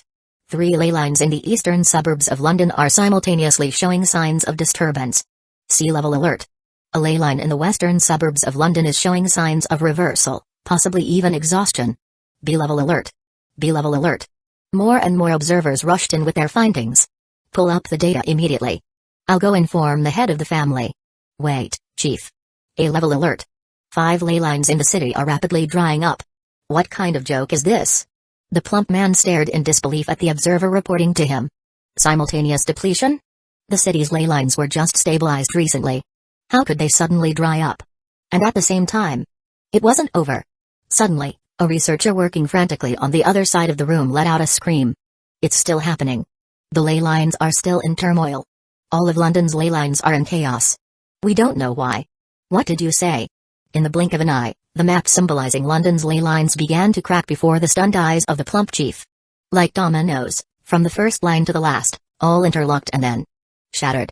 At that moment, all the observation instruments in the room, those mirrors, went into overload, their shattering and exploding filling the air with an endless series of sounds, until the entire classroom started collapsing. Run! Someone shouted, snapping the stunned researchers back to reality. Under the chief's lead, dozens of people rushed toward the back door, leaving behind a room filled with sparks cascading along the walls. It was clear that someone was deliberately causing trouble. But this was London, one of the branches of the Mages Association. Even if the true ancestors came with their army of dead apostles, they wouldn't dare to do such a thing. Whoever was behind this had declared war on the Mages Association itself. Realizing that the situation had spiraled out of control, the plump chief immediately reported the incident to the Department of Policies. While the nobles of the clock tower and the Department of Policies were busy dealing with the chaos caused by the ley lines, the car carrying Roy continued to move steadily. Compared to Roy, who appeared indifferent, and Artoria, who seemed unconcerned about the events that had transpired, Ulefus, sitting beside them, looked much more troubled. As a witness to this miraculous summoning ritual, his heart was filled with shock, and he couldn't help but marvel at Roy's audacity. To dare tamper with the ley lines across the entire London area was an insane move, effectively severing ties with the clock tower and cutting off any path of retreat. From the perspective of concealing mysteries and safeguarding family interests, this matter was far from over. Those who controlled the ley lines in London were no ordinary forces, each was an ancient and powerful Magus family. Moreover, most of these families and factions held high-ranking positions in the clock tower. If this had only caused a large-scale phenomenon, they could have easily deceived the public by claiming it was an experiment with a new type of fireworks or some sort of aurora display. If needed, they could even use memory-erasing potions to create artificial rain over London. But with magicians, it wasn't that simple.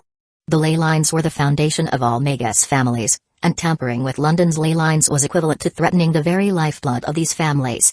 No Magus could tolerate such a thing. Ulysses knew that if it weren't for witnessing a miracle that satisfied him and having firmly decided to follow Roy, he wouldn't have let this matter go so easily. Though they hadn't returned to the clock tower yet, he could already guess the chaos that had broken out there. The Department of Policies, along with other factions, would be frantically searching for the maniac who dared disturb London's ley lines. They weren't fools. With the Department of Policy's capabilities, it wouldn't take long for them to trace the incident back to them. After all, their prior preparations in the suburbs and today's movements were impossible to conceal. So, the plan had to be moved forward. Originally, even if they had to change the course of events, Ulysses hadn't intended for things to escalate to such extreme measures, leaving no room for retreat. But now that it had been done, there was no turning back. Unless he immediately distanced himself from Roy, severed their ties, and portrayed himself as a victim to escape the fallout. But that was impossible. He had invested too much, entangled himself too deeply, and paid too high a price. At this point, it wasn't a matter of simply walking away. Now, he had no choice but to follow Roy down this path, no matter where it led. Such a willful lord. Inside the long car, Ulysses glanced at Artoria, sitting beside Roy, and let out a sigh of relief. The only comforting thing that had happened today was the success of the summoning ritual. Roy had successfully summoned the legendary and ancient King of Britain, King Arthur, right before his eyes. A truly astonishing achievement. At the same time, he had discovered a new direction for summoning magecraft, the heroic spirit summoning used in the Holy Grail War. However, that would have to wait for now. They had more pressing matters to attend to. Next, they were about to change the course of history. Ulysses gazed out of the window with shadowed eyes, gripping his cane more tightly. The time it took to travel from the outskirts of London to the city wasn't long. One assistant was driving, while the other kept watch. Ulysses sat silently beside Roy, lost in thought. Roy, sitting in the back seat, leaned against his chair with his eyes closed, resting. No one spoke. The spacious car remained quiet, aside from the occasional sound of Artoria's snacking. Though her eating seemed a bit out of place in the current atmosphere, given her noble status, Ulysses didn't dare say anything. He wasn't in a position to lecture the ancient King of Britain, King Arthur. Like Roy, she commanded his respect, both for her power and her noble bloodline. Having seen how Artoria regarded Roy, Ulysses was confident that King Arthur was now an ally. With a magician at the helm and a king from the age of God summoned to the present, Ulysses felt more reassured. As they continued their journey and neared the city center, something happened. There's an ambush. Artoria, who had been calmly eating, suddenly reacted to her instincts. She quickly turned to warn Roy.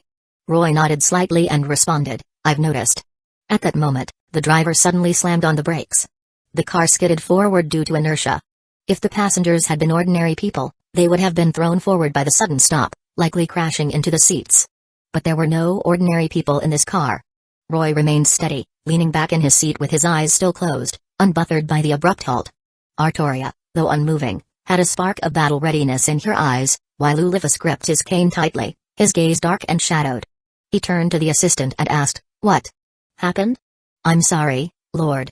A large number of autonomous puppets have suddenly appeared on the road ahead. If we force our way through, the vehicle will be shredded by their blades," said the scouting assistant, his tone grave. "There are many of them, and they are specially designed for combat. They seem quite powerful.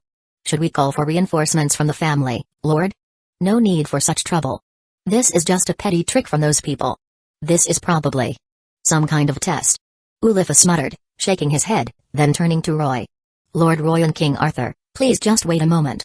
I will take care of these troublesome puppets myself." "No need. That would be too slow."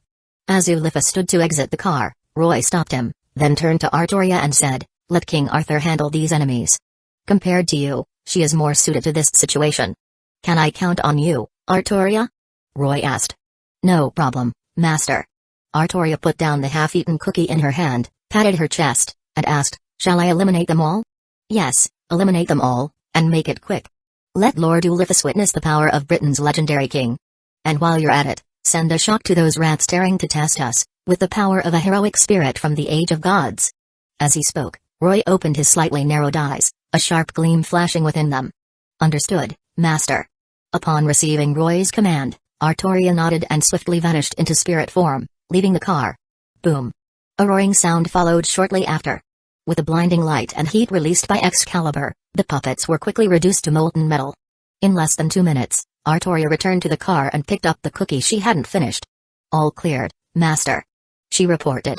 Thank you for your hard work, Artoria. Roy nodded, clearly satisfied with Artoria's efficiency. With her infinite magical energy combined with the home ground boost, Artoria was indeed incredibly powerful. Since they're all eliminated, let's continue on. Lord Ulysses, let's not keep the people at the clock tower waiting too long.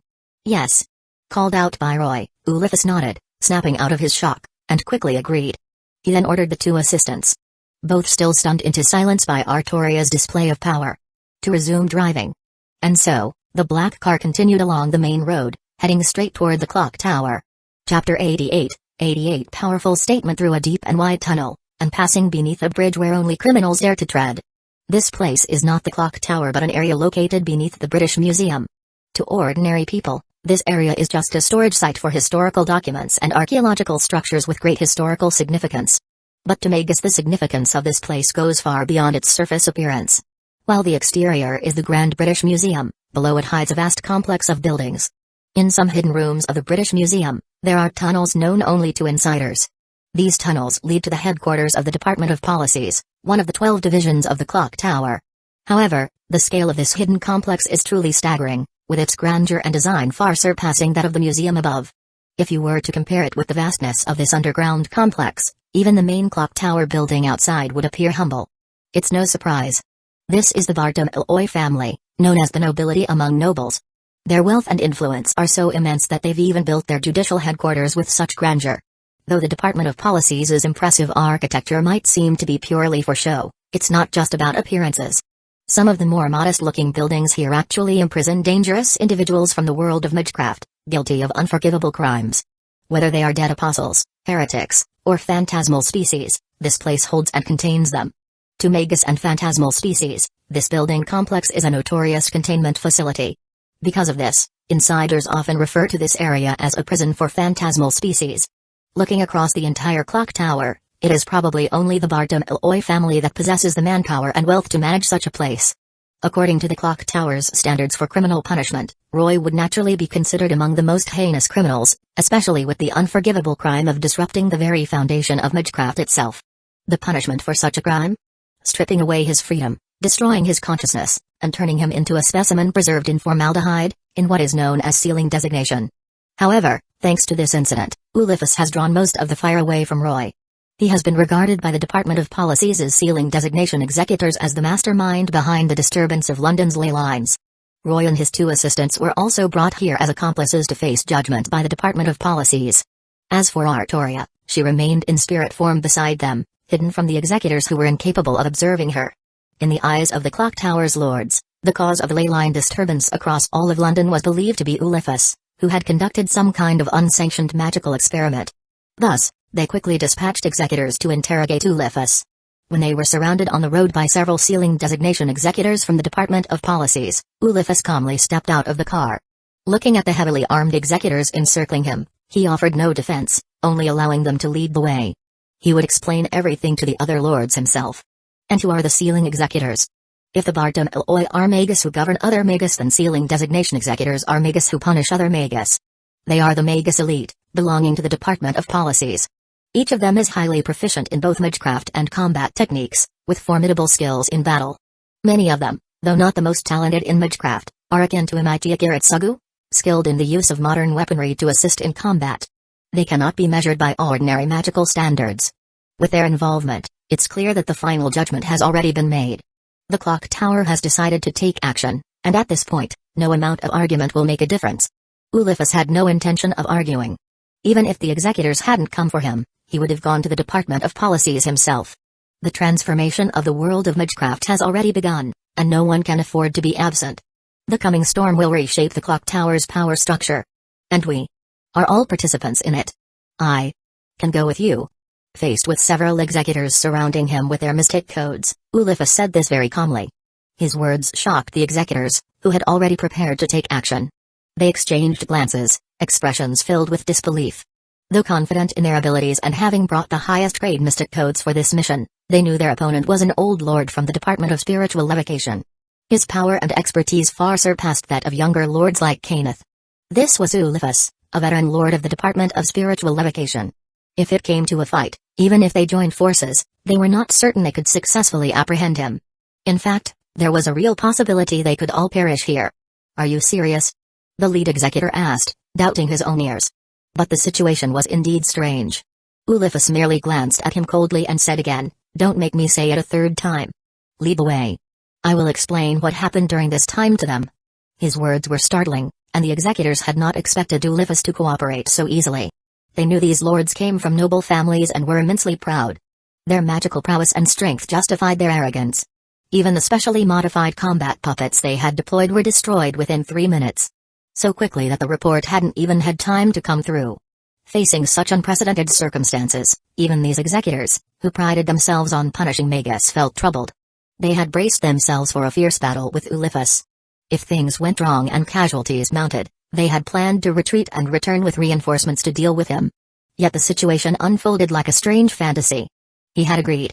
So easily, he surrendered and was willing to go with them. Everyone felt as though this development was unreal. What's wrong? Are you deaf to my words? Ulysses's eyes turned sharp. Do you need me to treat those useless ears of yours? The atmosphere grew tense. We wouldn't dare. Finally, the lead executor bowed his head and answered.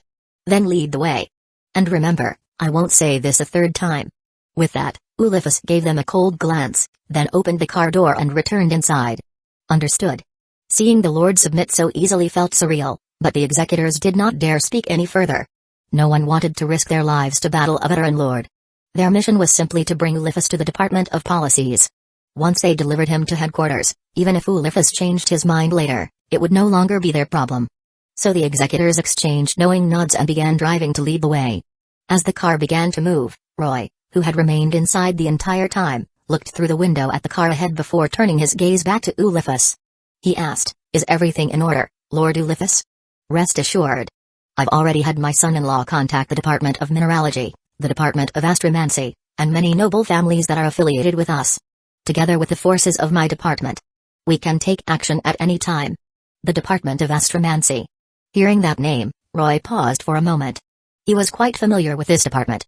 The first director of Chaldea, the Human Order Preservation Organization, had come from the Department of Astromancy of the Clock Tower, one of the 12 prestigious families. The Animosphere. He hadn't expected that even they were contemplating rebellion. No, more likely reform. But it didn't matter. To Roy, none of it mattered. Very well. Inform them to proceed as usual. Stay calm, composed, and remain in your positions, waiting for the right moment. Do not panic, and do not fear. As long as you follow me, then. Roy's gaze became serious, his tone calm. There will be no enemies ahead of us. Understood. Lord Roy. Ulysses bowed his head in response. Click click click in the narrow, dark hallway, the clear sound of footsteps echoed. "So, where exactly are you taking me now?"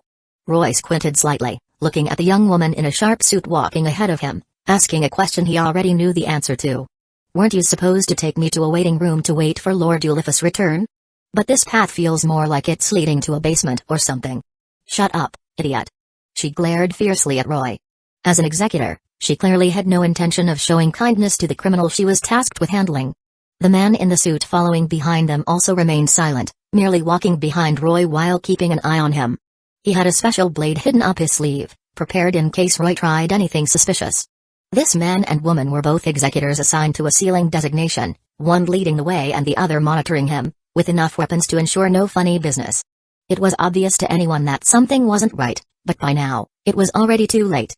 Once you reach this place, your life is no longer in your control. This was the headquarters of the Department of Policies, where no one could act recklessly. Not even lords. Roy simply smiled, unbothered, as he followed them in the middle, letting these two officials lead the way. They finally stopped in front of the room, and the woman opened the door, revealing a dim, yellowish-lit interior. From the perspective of the room's contents, it was clear this had nothing to do with an office or waiting room. The flickering yellow light bulb hanging from the ceiling, the shackles on the wall, and the bloodstains on the floor all made it obvious this wasn't a pleasant place. An interrogation room, no doubt. So what would happen next? Ugh. Before Roy could react, the woman in the suit suddenly turned around and punched him in the stomach. The punch sent Roy collapsing to the ground, likely breaking a few ribs or damaging his spine. His body trembled in agony as though his limbs had been severed, filling the room with painful screams. At least, that's what she thought. Her companion remained indifferent, silently watching as she continued to torment the fallen man, allowing her to start her interrogation. She twisted limbs, cut into flesh with a blade, and let blood flow across the floor. Her methods were cruel but skilled. All the while, she kept asking questions about what had happened on Glastonbury. The cries of her companion's anger and pleas for mercy went unheard. After about 10 minutes, Roy decided that was enough. Swish, accompanied by a sharp sound cutting through the air, a flash of crimson sprayed into the air. In the blink of an eye, the female executor's head was sent flying into the air by a swift arc of mercury light, her body collapsing beside her companion's. So focused was she on her task, her expression remained serious even in death, so serious that she didn't even realize she had been killed. Shaking off the blood from the mercury blade, Roy looked down at the man, who had been tortured nearly to death by his own companion. The person who killed the female executor was Roy. And the one being tortured on the ground had always been the male executor in Roy's view. The female executor's perception had been altered. In her eyes, the man had been knocked down by his own companion and then tormented, screaming in pain and yelling things like, "What are you doing? Are you insane?" But she couldn't hear him because Roy had confused her senses, making her hear only the screams he wanted her to. The faint scent of flowers and the blue butterflies reflected in her pupils were the perfect proof. From the moment she encountered Roy, she had fallen into his illusion and was in his grasp until the moment of her death. The illusions taught by the Magus of flowers were not something that could be broken by mere words. Roy crouched down, smiling gently at the thin man on the ground who was still struggling and screaming in panic. "What did you do?" "I apologize for interrupting your journey to death," Roy said softly, "but could you answer a few of my questions first?" "Of course, you don't really have the option to refuse." "Ah." The second round of interrogation in the room had only just begun. At the same time, elsewhere. In stark contrast to the narrow, dilapidated interrogation room, this was a vast and grand chamber. A dazzling chandelier of precious gemstones hung from the high ceiling, casting an unusual light. Large, black tables were placed throughout the room, some higher, some lower, with figures of significant authority seated behind each one. The lords had all received invitations to gather here for this trial. Ulifis, who should have been one of them, was also brought to the center of the room. The light shone down, and all eyes from around the room converged on him simultaneously. Perhaps out of confidence, Ulifis wasn't restrained by any magical bindings. In front of so many lords, no one believed that Ulifis could cause any trouble on his own. As the accused, the judge, and the jury were all gathered in the hall, a figure seated in the main chair was the first to speak. "Lord Rufflius Nu Ottery Ulifis of the Department of Spiritual Evocation, do you have anything to say in defense of what happened today? You unauthorized the use of London's ley lines, causing a regional disturbance in the entire system. Whatever the reason, this is unforgivable. I think I don't need to elaborate on the consequences of this offense." His severe gaze bore down, getting straight to the point. "No need." Ulifis shook his head. Despite facing the Lord's judgment, his face remained fearless as he spoke bluntly. "I don't deny the matter of the London ley lines. It was indeed caused by a special spirit summoning ritual. But I'll take full responsibility for fixing the mess. You have no right to judge me. You insolent fool. Do you understand what you've done? Your meddling nearly caused the collapse of London's entire magical environment." Suddenly, another voice shouted from the other side of the room. "Even though you are one of the 12 lords of the clock tower, the crime you've committed is unforgivable. So, I propose we skip the trial and directly impose a sealing designation on Ulifis. Furthermore, I suggest expelling his family from the clock tower and purging them completely." Another figure stood up from the table. Ulifis recognized the voice, his cold gaze sweeping over the familiar figure. He knew that these were the ones who had always despised him, taking this opportunity to kick him while he was down. But it didn't matter. None of it mattered. No matter how much they barked, it wouldn't change the outcome. So, he remained silent. Any objections? The surrounding lords remained quiet. Even the figure seated in the main chair said nothing, seemingly agreeing to the proposal. It appears there are no objections, so. Just as the figure was about to pronounce judgment, his expression suddenly changed. He saw two figures stand up from their seats and walk down the platform. Not just him, but everyone present furrowed their brows. Is that Lord Kenneth Elmeloy Archibald of the Department of Mineralogy, and Lord Mayor Isbarian Hemisphere of the Department of Astromancy? You two are stepping forward now. Are you planning to defend this criminal? The lord who had stood up earlier asked in a hostile tone. Humphrey, do I need you to tell me what decisions I can make? Useless old fool. Kenneth fired back without hesitation. I see you don't have many years left. Instead of questioning me here, why don't you focus on researching some magecraft to extend your own lifespan? You. Kenneth's blunt words clearly enraged the elderly lord behind him. Especially because that remark had truly hit a sore spot. Please remain calm, everyone. We all know about the deep connection between Kenneth and Ulysses that cannot be easily severed. Another lord stood up, a representative of the Democratic faction. But Lord Marisbury, why are you siding with Ulysses? I'm sorry, everyone, but I cannot explain my reasons. However, this time, I have chosen to stand with Lord Ulysses. Marisbury shook his head helplessly in response to the questioning from this prominent figure. I see. I didn't expect this to involve three lords. Quite surprising indeed. Humphrey, 3 lords, is it? It still doesn't matter. Even if we were to vote, we have an overwhelming majority on our side. Another figure suddenly spoke up. So, your objections are invalid. The trial will proceed. The sentence is a sealing designation for Ulysses, along with the liquidation of the department's spiritual evocation and his faction. Finally, the figure seated in the highest position delivered the final verdict. As the judgment was passed, there was a sudden sound, I disagree. A somewhat jarring voice of dissent echoed through the hall, reverberating throughout the meeting chamber. All the lords were momentarily stunned, then collectively turned their heads toward the source of the voice. Yet, all they saw was darkness. There was no sign that the door had been opened. But in the next moment, every hair on their bodies stood on end. It felt as though something foreign had slipped into their midst, like a tiny impurity in a glass of syrup. Impossible to describe, yet undeniably unsettling. Cold sweat began to drip down their necks as the atmosphere grew unbearably tense. It was only then that they noticed. Somehow, without anyone realizing, there was now a person standing beside Ulysses. They hadn't sensed his presence at all, as if he had merged with the air itself. What on earth was going on? Quickly, a unique and pervasive sense of unease enveloped them all. But the young man who had suddenly appeared didn't make any alarming moves. He simply waved at them and smiled, greeting everyone in a familiar tone. Good afternoon, esteemed lords.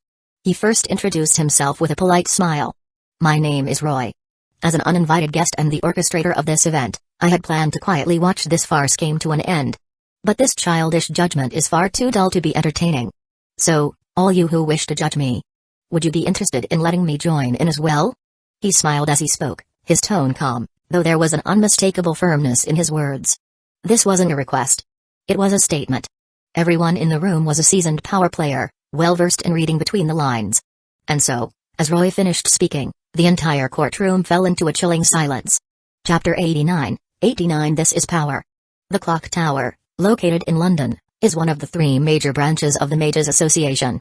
The Clock Tower has taken factional divisions and internal scheming to new heights compared to the other 2 branches, Atlas Institute and Wandering Sea. Leaving aside someone like the magician of the Second Magic, who is an exception, the face of the Clock Tower is naturally upheld by the 12 lords and their respective prestigious families. Due to the varying nature of their magecraft and the different directions they have chosen, each has established their factions, walking different paths of magecraft in the pursuit of reaching the root. However, the limited resources are hard to allocate to everyone's satisfaction. There's simply too much to divide with 12 prominent families and 12 lords vying for these resources. As a result, the relationships between the lords are far from harmonious, with each one secretly wishing for the downfall of the others. That's why, the moment Ulysses fell from power, some couldn't wait to pass judgment on him. If successful, the lordship position, resources, wealth, and precious knowledge held by Ulysses' faction would become vacant. These vacated resources would fall under the domain of sealing designation, and they wouldn't miss the opportunity to seize a lord's wealth. Thus, even the sealing designation executors were dispatched immediately.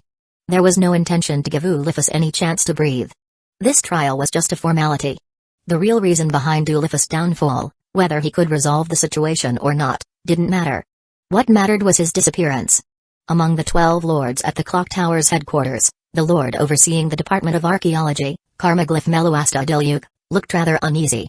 He saw those calm blue eyes of Roy crossing through the hidden darkness, meeting his gaze. The suffocating feeling, as if staring into the abyss, gave him a sense of impending doom. Under those calm eyes, it felt as though everything about him was being seen through. As he thought, with jewel-rank mystic eyes as standard, even without activation, such simple disguise spells were easily seen through. At the very least, Roy could see his appearance and expressions clearly. Long brown hair fell over his eyes, and his small frame was dressed in a gray suit. Despite the high-quality material, his personal demeanor completely stripped it of any sense of luxury. He lacked the presence and confidence typical of a lord, and even the impression of being a magus was weak.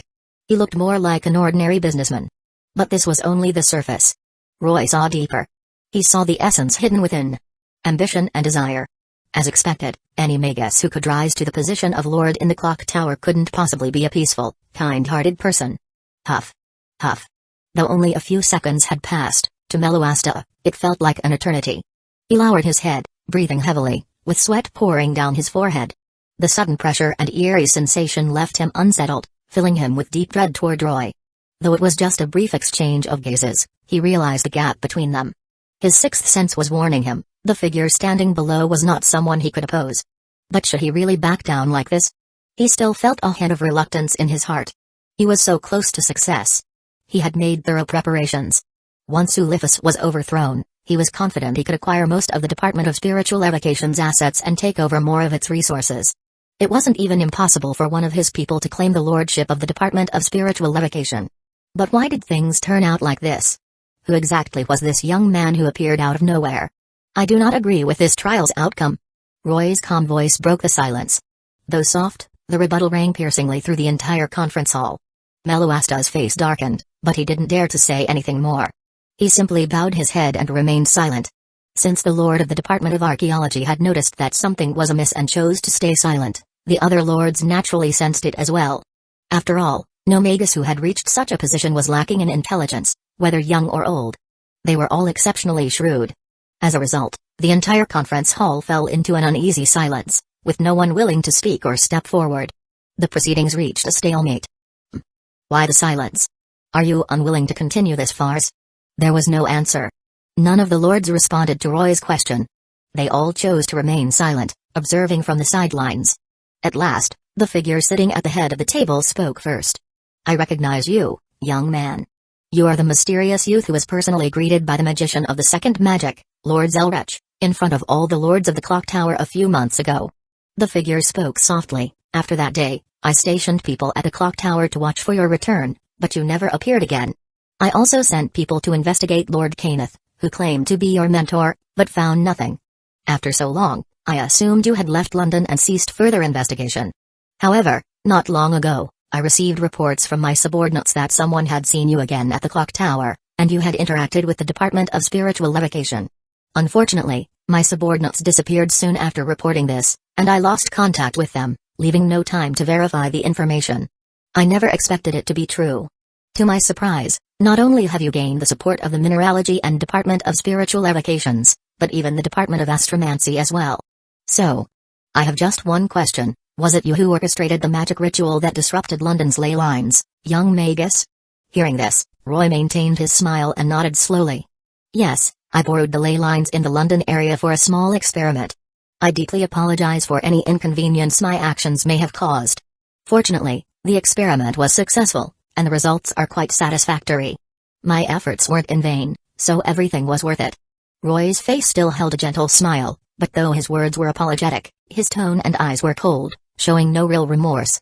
This brazen and arrogant attitude infuriated the lords present. To meddle with London's ley lines on a whim, simply to satisfy his own curiosity. What did he take the clock tower for? Really? You're satisfied?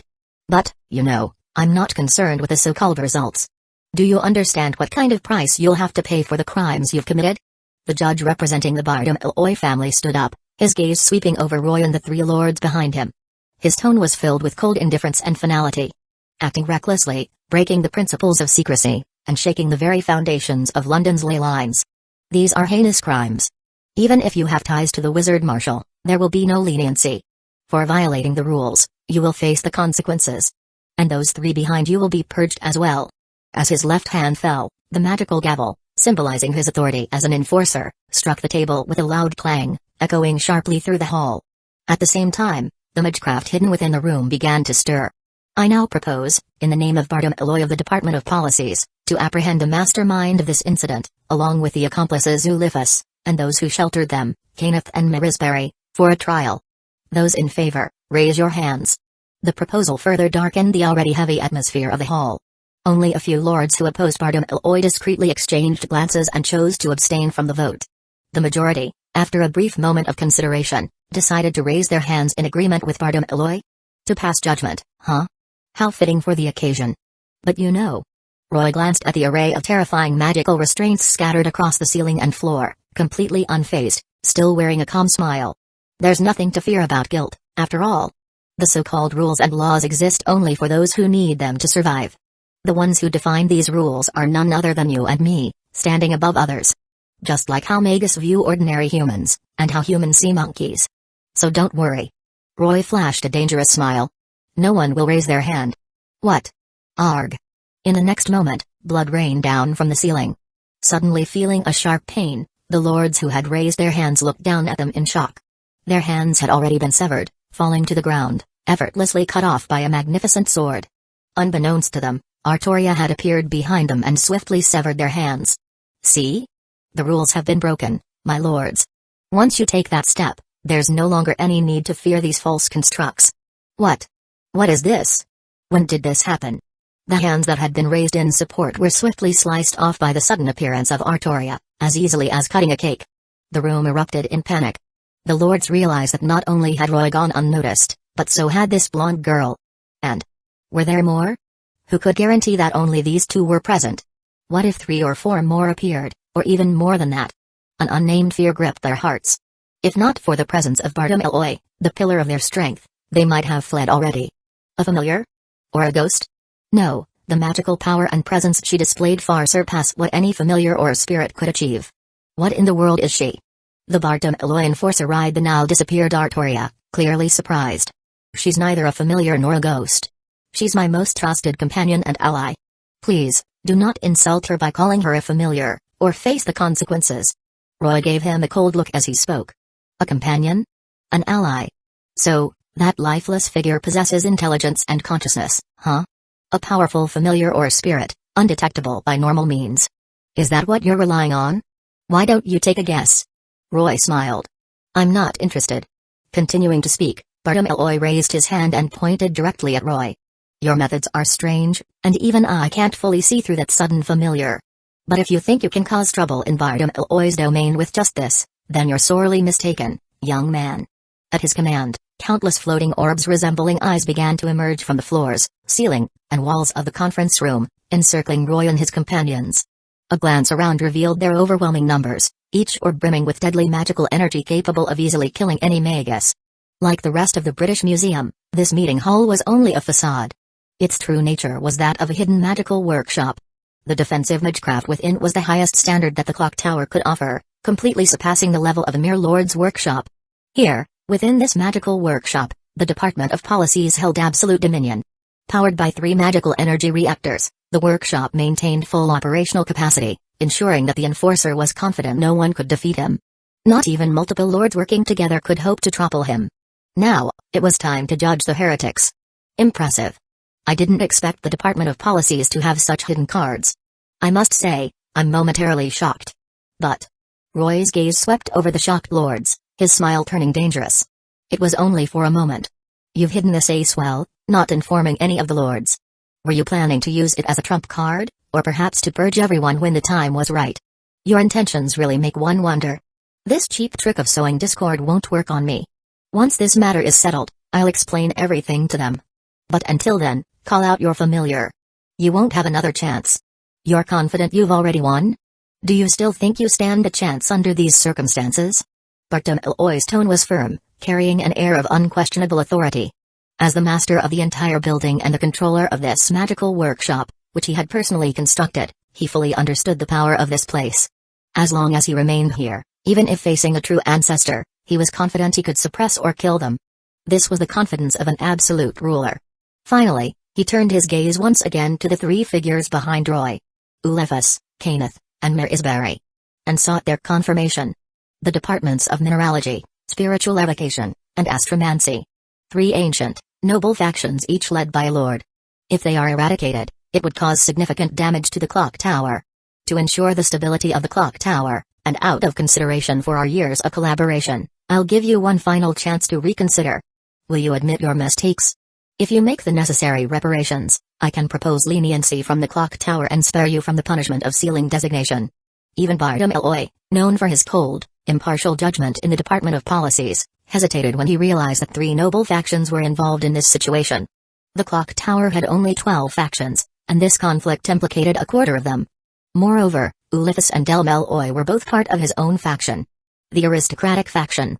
He could not understand why Ulysses, Kenneth, and Marisbury would suddenly betray him and align themselves with this enigmatic individual, Roy, whose background and power remained unclear. Obviously, there were reasons behind this that he did not yet know. It couldn't simply be because Roy was connected to the Wizard Marshal.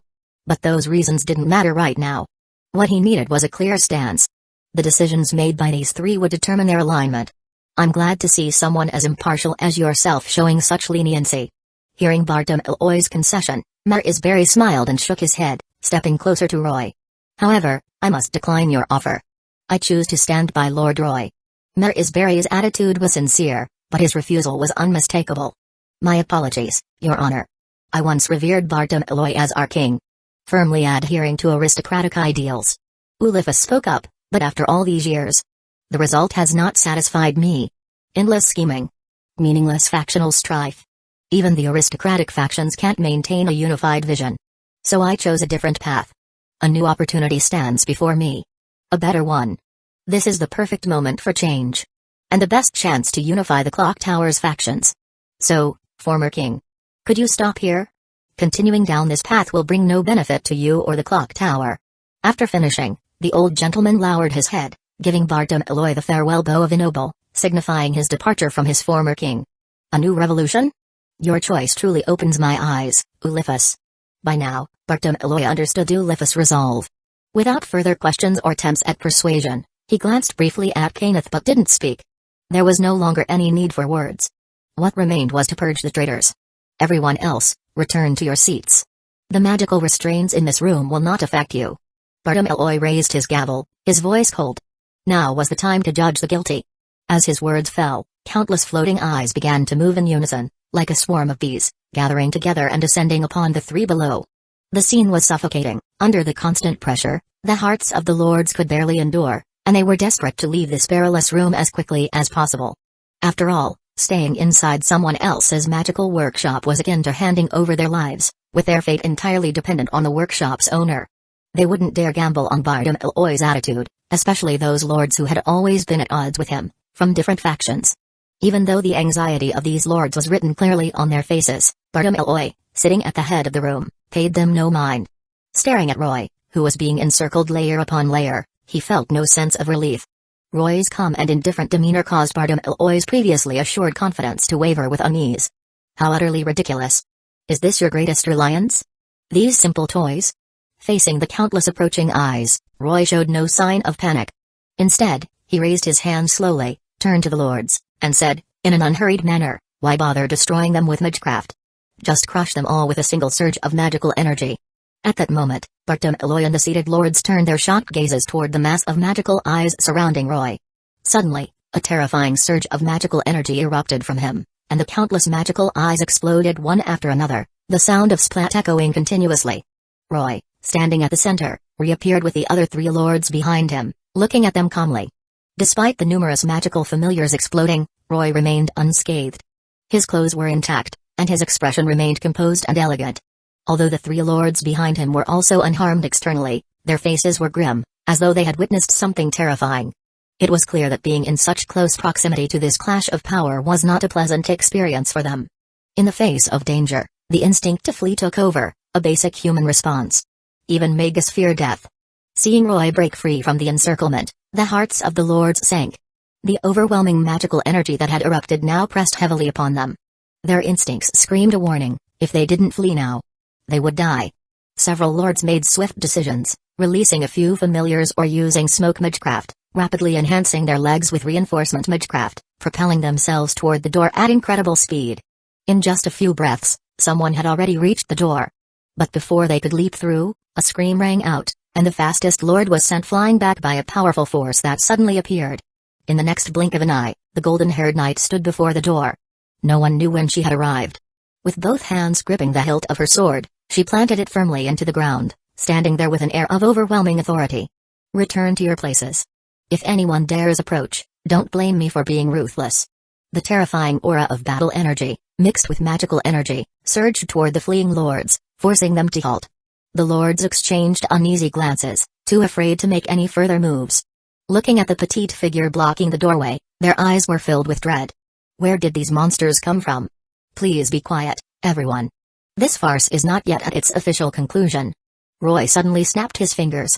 The crisp sound echoed painfully in the room as volume and hydrogen began to flow, swirling a few times before finally returning to his sleeve. The seals in the room were lifted, and even through the crack of the open door, those inside could see a glimpse of the outside scenery. Yet no one attempted to leave, even with the door right in front of them, no one moved a step. It wasn't just because of the presence of Artoria guarding the door, it was that they physically couldn't move. The lords who had arrived in a spiritual form, lacking physical bodies, couldn't experience this feeling firsthand, but they could clearly sense a change through the messages relayed by their spiritual forms. It was magical energy. "Sorry, I may have been a bit too forceful, causing discomfort. I truly regret that." However, the invisible pressure weighing down on them suddenly intensified several times, directly crushing them this time. The concentration of magical energy in the room continued to rise, quickly reaching the critical threshold their bodies could bear. At this point, it was no longer a question of whether they wanted to leave, they simply could not move. Just existing in this space was already causing immense pressure. Their brains trembled, nearing combustion, limbs began to compress painfully, and breathing became so rapid it felt suffocating. They had lost control over their own lives. "Everyone, if possible, please don't resist too much. It's quite difficult to control the force to trample without crushing the ants." Roy raised his arm, which radiated a white light, and waved gently at them. "Now, may I kindly ask you to quietly return to your seats?" No one answered, no one spoke. This was only natural. Roy's presence was overwhelming. If the uncontrolled magical energy were allowed to overflow without his regulation, their situations would only worsen.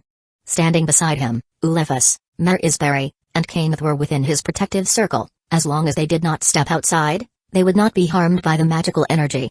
Watching the scene unfold, seeing their fellow lords reduced to this state of oppression, the three of them felt equally alarmed.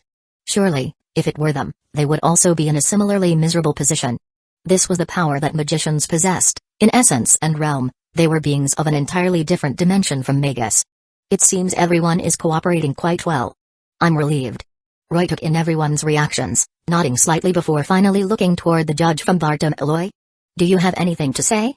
The figure seated at the head remained distorted, indicating that even in this high-concentration magical energy environment, not only was the Magus himself affected but even the spiritual projection he used as a substitute was impacted. However, this did not affect much, at least the words spoken by this phantom were still clear. "You've won." Bartom Eloy murmured. "Although I have speculated countless times about your identity from the most fantastical angles, the reality is undoubtedly far more surreal than I had anticipated." Even though he only conveyed this through his spiritual form, Roy could detect some complex emotions in his words. It was a mix of helplessness and compromise.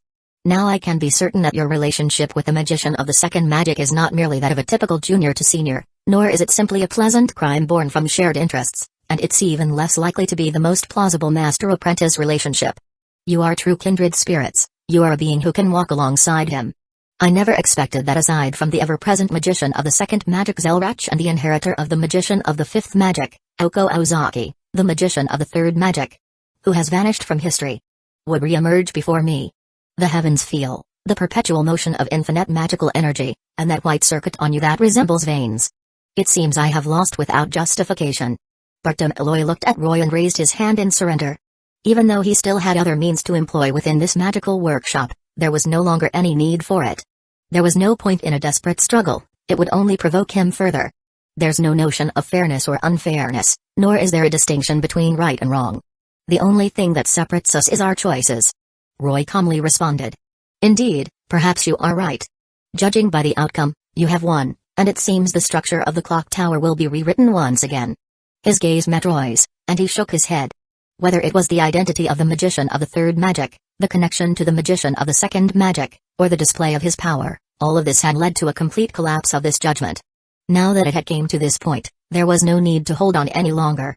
Bartholomew calmly accepted his defeat. Ulefus, Kenneth, Marisbury, although you are traitors, I must admit that the choices you three made have indeed earned you the future you desire. Now I finally understand your choices. For you, there is no longer any need to continue the public trial. This power is your reason for becoming king. If you wish to gain something from the clock tower, feel free to state it here. We currently have no power to refuse. However, regarding the actions you've taken against the ley lines, the clock tower will never show mercy.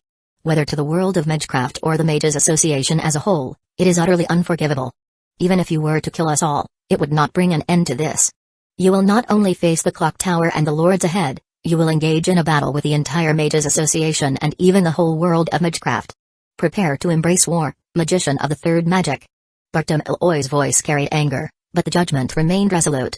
The clarion call of war had already sounded in everyone's hearts. Oh? A trial from the entire Mages Association. How terrifying. But I have no intention of doing so. Destroying too much will break the existing balance. Although destruction may urge the birth of a new order, that transition will undoubtedly come with time and chaos. Mediocre order far outweighs chaos, so just stay quiet and watch. Watch how your helpless, agitated ley lines are suppressed. Then, under the astonished gazes of everyone, Roy tore off the pendant from his neck, releasing the limits on his magical energy. He slowly spread his arms, once again unleashing his magical energy, causing a huge hole to rupture in the dome of the conference room. Or rather, the entire building. The entire magical workshop collapsed in that instant. Bartholomew and the other lords were stunned, unable to believe it. Could he really suppress the ley lines of all of London? Meanwhile, the Magecraft prepared to suppress the ley lines had been completed, and the released incantation was already spoken. Sand, dirt, blood, and then gold. Separate into one, gather into two, then transform into three. From the core of the earth, converging from 5 points, until it rushes forth to the focus of sight, surging and sweeping into the final one. Grace bestowed on the earth. This time it was a straightforward demonstration. The surging magical energy burst forth from Roy and the powerful Magecraft took form, continuously spreading outward and centered around him, making the surrounding lords widen their eyes. Then, under the stirring winds and the influence of magical elements, amid the blinding light of collapse, 5 hidden points of different natures burst forth from the 5 directions distributed across London, each releasing torrents of distinctly different Magecraft. These powerful flows of Magecraft began to attract each other, wildly moving through the ley lines, ultimately resembling rivers converging to smooth out all agitated streams, and when the waves receded, all that remained was the tranquil flow of a river. Clearly, all the agitated ley lines had returned to come under Roy's suppression. See? Isn't the issue with the ley lines resolved now? Roy looked at everyone, who was rendered speechless in shock. Do any of you have anything else to add? The lords could only remain silent. There was nothing to say, nor did they dare to say anything. This power, while intoxicating, also evokes fear. The strength you display is akin to Lord Elrech, instilling both desire and horror. The great power of the root, the miracle of true magic. Bartholomew on the throne side, his previously angry expression turning into one of contemplation. You are the one who agitates the ley lines, and you are also the one who suppresses them. As a new magician, you could have returned to the clock tower like Lord Zelrech in a normal manner, yet you chose the riskiest method. Is this merely to showcase your power to us? Or to declare your differences from Lord Zelrech? As the magician of the third magic, Roy could indeed take the most conventional path to return. Instead, he chose the riskiest and most brutal method, using absolute power and presence to declare his arrival. He was the one who instigated the agitation of the ley lines and also the one who quelled the turmoil. The special identity of the magician of the third magic, combined with the deterrent effect of the power he exhibited, rendered the clock tower powerless. This was a declaration of his arrival made over the faces of the lords, even trampling upon the Mages Association, yet they had no means to counter him. When comparing the powers possessed by both sides, just the terrifying magical power displayed while suppressing the ley lines made it clear that even if they all worked together, they would not be enough to stop him. No Magus with any sense would engage in a futile struggle over face with a magician. So they could only let it be. With the situation developed to this point, the so-called public trial could be said to have ended. Everyone present knew they could do nothing against this magician of the third magic, especially with 3 traitors behind him whose allegiances were unknown. They couldn't help but feel envious and resentful. These 3 had quietly attached themselves to such a powerful figure, and the upcoming resource distribution would heavily favor them. Why wouldn't any magician seek them out? Was it too late to switch sides now? Various thoughts turned in the minds of these lords, but Roy had no intention of addressing them. He glanced at Bartum Eloy and said casually, "Since this matter has concluded, let's call it a day. Lords, you are all busy individuals. If there's nothing else, let's disperse. I will be moving around the clock tower for the next little while. If you need to find me, just approach the 3 lords behind me, they will be able to contact me. Then, let's adjourn the meeting." Roy lightly clapped his hands and spoke for himself, not giving them time for questions, and turned to leave with Artoria, disappearing from everyone's sight. All that remained were Ulysses, Kenneth, and Mayor Isbury standing together with the other lords in the chaotic conference hall, staring at each other in disbelief. Next, it was time for the new power dynamics to be reshaped. Chapter 90 Vessel Problem. After concluding the troublesome lords meeting, time passed swiftly. A week had gone by since the successful conclusion of that meeting. To avoid any further complications, Roy did not appear at the clock tower again. Instead, he entrusted everything to Kenneth, Ulysses, and Mayor Isbury. In return, he had transferred the so-called legitimate orthodox status to them, leaving the remaining benefits to be negotiated among themselves. Thus, during this week, the 3 lords were extraordinarily busy. They were constantly occupied with gathering more resources for themselves. Working late into the night, they negotiated with other lord factions to extract as many usable resources as possible from them, experiencing a mix of pain and joy. As for disputes over distribution, aside from a minor disagreement between Kenneth and Ulysses regarding the allocation of certain magical treasures, Mayor Isbury, the outsider, had no differences with them at all. He was very pragmatic. Pragmatic to the point of disbelief. He only wanted money. No matter how many resources he secured from other factions or the Mages Association, Mayor Isbury didn't care. Even if presented with a pair of gold-drink mystic eyes, he would remain indifferent. What he wanted wasn't magical materials or valuable magical knowledge, or even a division of power. He simply wanted the most straightforward thing. Money. And the more, the better. As for the share of magical resources he was supposed to receive, he was willing to let the other 2 take whatever they wanted. As long as they were willing to pay, anything could be negotiated. This behavior left Kenneth and Ulysses puzzled over his strange actions. Is money really that important for Magus? As long as one has a stable family background and capital to slowly circulate, isn't it enough to earn what one needs? What's with this crazy fundraising? Is the Department of Astromancy really that poor? Although they didn't understand, they didn't probe further. After all, only they would benefit from such a lucrative deal, so they immediately transferred money into Mayor Isbury's account in exchange for more resources. In short, the distribution of spoils was very harmonious, based on mutual consent. Kenneth and Ulysses primarily took away a lot of magical materials and resources, while Mayor Isbury pocketed most of the money and assets. The 3 operated independently, without interfering with one another. As for other lords or factions that wanted to introduce themselves to the magician of the 3rd magic faction, they would accept gifts and simply respond, "Next time for sure." Then, they would quickly return to splitting the spoils, tossing the letters into a corner as if they hadn't seen them. When they were asked later, they would use the excuse that the magician of the 3rd magic was incredibly busy and didn't have time to pay attention to them. They would say he would reply when he saw the message to brush them off. What a joke. Did they really think everyone was as idle as they were? The magician of the 3rd magic was a busy person, occupied with countless matters every day. He wouldn't have the time to deal with them. Moreover, it was already difficult enough to have the Magus' attention focused on them. Why add more trouble for him? As for worldly matters, the 3 of them were sufficient. Anyone else wishing to share in the spoils could only be said to be thinking too much. It could only be said that during the trial, there was such fervor, but now there was only envy. A large portion of the clock tower's resources would lean toward the faction controlled by the magician of the 3rd magic, which was the school led by the 3 of them. In just 3 days, the resources and funds they had amassed reached 3 times the total resources previously allocated among the 3 factions. Tap tap tap. The hurried footsteps were somewhat irritating. What's going on? Are you pacing around here because you have something to tell me? Roy, who was in the study reading with Rains, glanced at the fidgeting Artoria before asking. He felt a bit helpless regarding the King of Knights, who had been pacing in front of him for quite some time. Artoria's face clearly showed she had something on her mind, yet after an hour of pacing, she still hadn't said a word. Reluctantly, he decided to ask her directly. If there's something you need my help with, you can just say it. There's no need to wander around like this. Eh? Is it that obvious? It's written all over your face. Roy sighed and asked helplessly, did something happen? Artoria nodded and replied, ever since I was summoned again, my soul has been feeling very strange. It's hard to describe, it's not exactly a good feeling, but it's not terrible either. It's as if there's something on this land of England that's drawing me toward it. Initially, this strange feeling was just present but vague, and I couldn't pinpoint what it was, so I ignored it. However, recently, that subtle feeling has become increasingly clear. Even just standing here, I feel restless. It's as if something is attracting me to it. A subtle feeling, huh? He knew that with Artoria's keen instincts, this feeling could not be unfounded. So there really was something on this land that was attracting this returning king. He had some inkling of what that might be.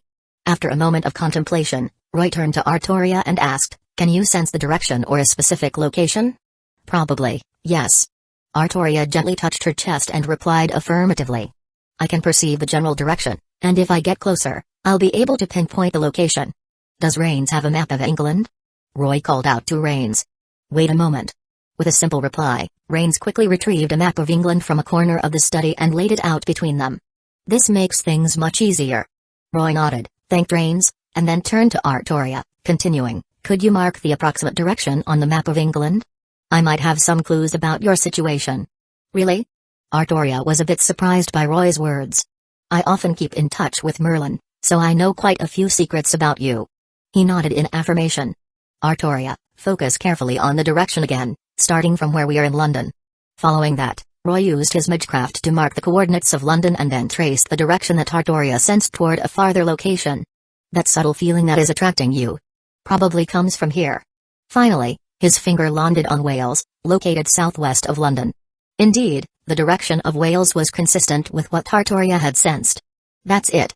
I've identified the source of your discomfort." "What is it?" Artoria stood in front of Roy, asking earnestly. "It's your sister, the Witch of Britain, Morgan Le Fay. She has prepared something for you.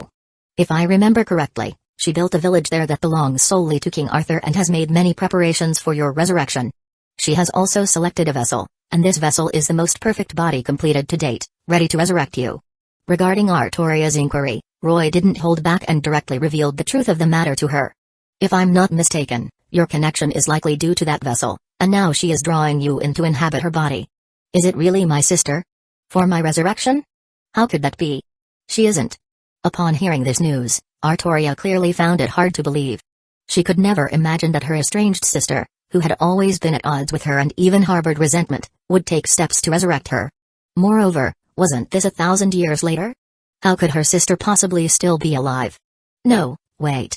Immortality might be a difficult hurdle for other Magus, but it didn't seem as challenging for her sister, considering she was the infamous Witch of Britain, Morgan Le Fay. Artoria was very confident in her sister's abilities. Even Merlin, who was called the Grand Magus, wouldn't dare claim he could outshine her in magecraft. Seeing the disbelief on Artoria's face, Roy didn't say much more, just shook his head slightly. "I won't explain unnecessary things, you'll understand when you see it for yourself. Actually, Artoria, you haven't truly understood your sister, Morgan Le Fay." Roy shook his head and refrained from explaining Morgan Le Fay's motives or her feelings toward Artoria. As an outsider, it wasn't his place to interfere. It was better for the sisters to open up to each other. After all, everything would be resolved when they got there.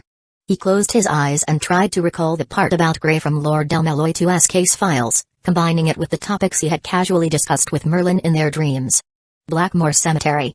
On the surface, it appeared to be an ordinary gravekeeper's village, but in reality, it had long been influenced by Morgan Le Fay, turning it into a village that worshipped and believed in King Arthur. For hundreds of years, they had secretly prepared for King Arthur's resurrection, and according to the rituals provided by Morgan Le Fay, they had filled the village inside and out with ritual props, working tirelessly to bring back King Arthur. So Roy was quite attentive to this village. After all, it housed the Ad, a precious mystic code. Its essence was a copy of Logos React, one of the 7 super weapons of Atlas, serving as a sealing artifact for the Holy Lance Rong Ominyad's true form. The director of the Atlas Institute, Zekiah Ildnam Atlasia, had advised Grey that when the 13 seals were completely lifted, the Ad would be destroyed. Given such a precious mystic code, it would be impossible for him not to be interested. Moreover, the owner of that treasure was right beside him, so even if he got it, there wouldn't be a problem of it being unusable. At the same time, the connection between Grey, who was born as the vessel for King Arthur, and Artoria needed to be resolved quickly. Otherwise, seeing Artoria so unsettled, she probably wouldn't be able to enjoy her dinner. As for Morgan's carefully prepared vessel to resurrect King Arthur, it was clear that Artoria wouldn't need it. With the gathering of magical energy from London's ley lines and the vast magical power Roy provided, He could directly establish a connection to the throne of heroes, accomplishing the feat of summoning the heroic spirit Artoria down from the throne. This special existence, without the restrictions of a class or time limit, was evidently far stronger than inhabiting Gray's frail body. Though it wasn't a true living form, Artoria was still very satisfied. After all, the fact that she could walk again on the land of Britain was already a dreamlike experience. Whether as King Arthur or Artoria, reviving by occupying an innocent girl's body was unacceptable to her. If you have doubts, let's set off now. Let's go see that special village that exists for you, meet the girl who serves as the vessel, and perhaps even see your sister. Sister, huh? Roy glanced at Artoria, whose expression was complicated. I have a feeling your sister is waiting for you over there. Perhaps she is also surprised that she can meet you again in this way. Of course, if you don't want to go, that's fine. I can go there myself and handle things for you. I want to go. Artoria nodded solemnly, her gaze firm as she replied, I also have many things I want to ask my sister face to face. I see. Roy nodded, closed the book in his hands, and then stood up. Then let's go see the village that worships King Arthur. Artoria, all your questions will be answered there. Next destination is Wales, Blackmore Cemetery. Chapter 91, 91 Blackmore Cemetery. The journey from the capital of Wales to the Blackmore Cemetery wasn't short. It took several hours by long-distance bus, and part of the way involved a rugged mountain path that vehicles couldn't access, meaning they had to walk. They didn't ask Elmeloy's butler for help with transportation. The two of them set off in the afternoon. Rains had also wanted to come along, but considering that she was too young and her magecraft was still developing, Roy wasn't interested in dragging along a burden. He left her at home. He told her, next time. When you've grown a bit more and become an independent magus, I'll take you on an adventure. This made Rains a bit pouty, but she had no choice. Roy dropped her off with Sola to take care of her. Faced with her future aunt, Rains's mischievous spirit had no chance. After enduring the long bus ride, by the time Roy and Artoria got off, it was already night. It was the last bus of the day, and all the other passengers had gotten off earlier, leaving only the two of them at the final stop. The bus driver, seeing them heading into the mountain path so late, advised them to stay at a nearby rest stop for the night and continue their journey the next day, as coyotes and other wild animals were dangerous at night. Roy didn't reject the driver's kind suggestion, but only nodded slightly, indicating that he would consider it. However, after getting off, he led Artoria directly toward the address of the Blackmore Cemetery. Wild animals weren't a concern for them, even if mythical creatures like chimeras, demon boars, or dragons appeared, they would just provide useful materials for him. The place, however, was indeed difficult to find, hidden deep within the forest. The cemetery was built in a very remote location, and even with the correct map, it was hard to find the right path. The rugged mountain roads, strange trees, and the eerie atmosphere added many challenges to their search. Especially at night, it was hard to see clearly, which could easily make people start walking in circles in the forest. Black crows blended into the dark sky, letting out piercing cries from the branches, their elongated shadows adding to the eerie atmosphere. Fortunately, neither Roy nor Artoria were ordinary people. To them, the sinister scene was merely intriguing, not something to fear or worry about. Their only concern was when they would finally reach the cemetery. Unfolding the map in his hand, Roy sent out a butterfly familiar, which flew into the sky. After a while, it returned to his palm, helping him confirm their position. Looking at the map, he nodded slightly. It should be around here. Artoria nodded in agreement. Since entering the forest, the strange feeling of mutual attraction had only grown stronger. She could sense it. Something was nearby, and a connection was pulling them toward each other. It was very close, almost within reach. So, she suggested, let me lead the way from here. Sure. Roy followed Artoria through the dense forest. The towering trees supported not-so-thick canopies, blocking the moonlight and leaving only a patchwork of flickering shadows on the ground. The darkness made it almost impossible to see each other's faces. But that wasn't a problem. With a simple raise of his hand, Roy cast a few illumination spells, and bright orbs of light floated around them like lanterns, lighting up the surrounding darkness. This is much better. As they continued moving forward, they soon saw faint lights in the distance. It was a row of lanterns hanging from posts, illuminating the area. Not far ahead, the outline of a small, remote village came into view. This was the Gravekeeper's village. Near the cemetery, amidst slightly rolling grasslands, they could see many white tombstones. Most of them were nameless, with no surnames carved on them. But that wasn't important. They crossed the distance and stopped in front of a patch of grass. In front of a newly erected tombstone, a small, hooded figure was crouched. Even without approaching, Artoria could tell that the strange attraction came from this small figure. That's the vessel? She couldn't help but speak, but soon realized her mistake. Sorry, that's a living child. Yes, her name is Grey. Morgan Le Fay prepared her as a vessel for King Arthur. Roy answered, looking at Artoria's troubled expression. Go ahead and meet her. Once you make contact and talk, all the problems will start to resolve. All right. Receiving the reply, Artoria didn't hesitate and walked toward the small figure with Roy.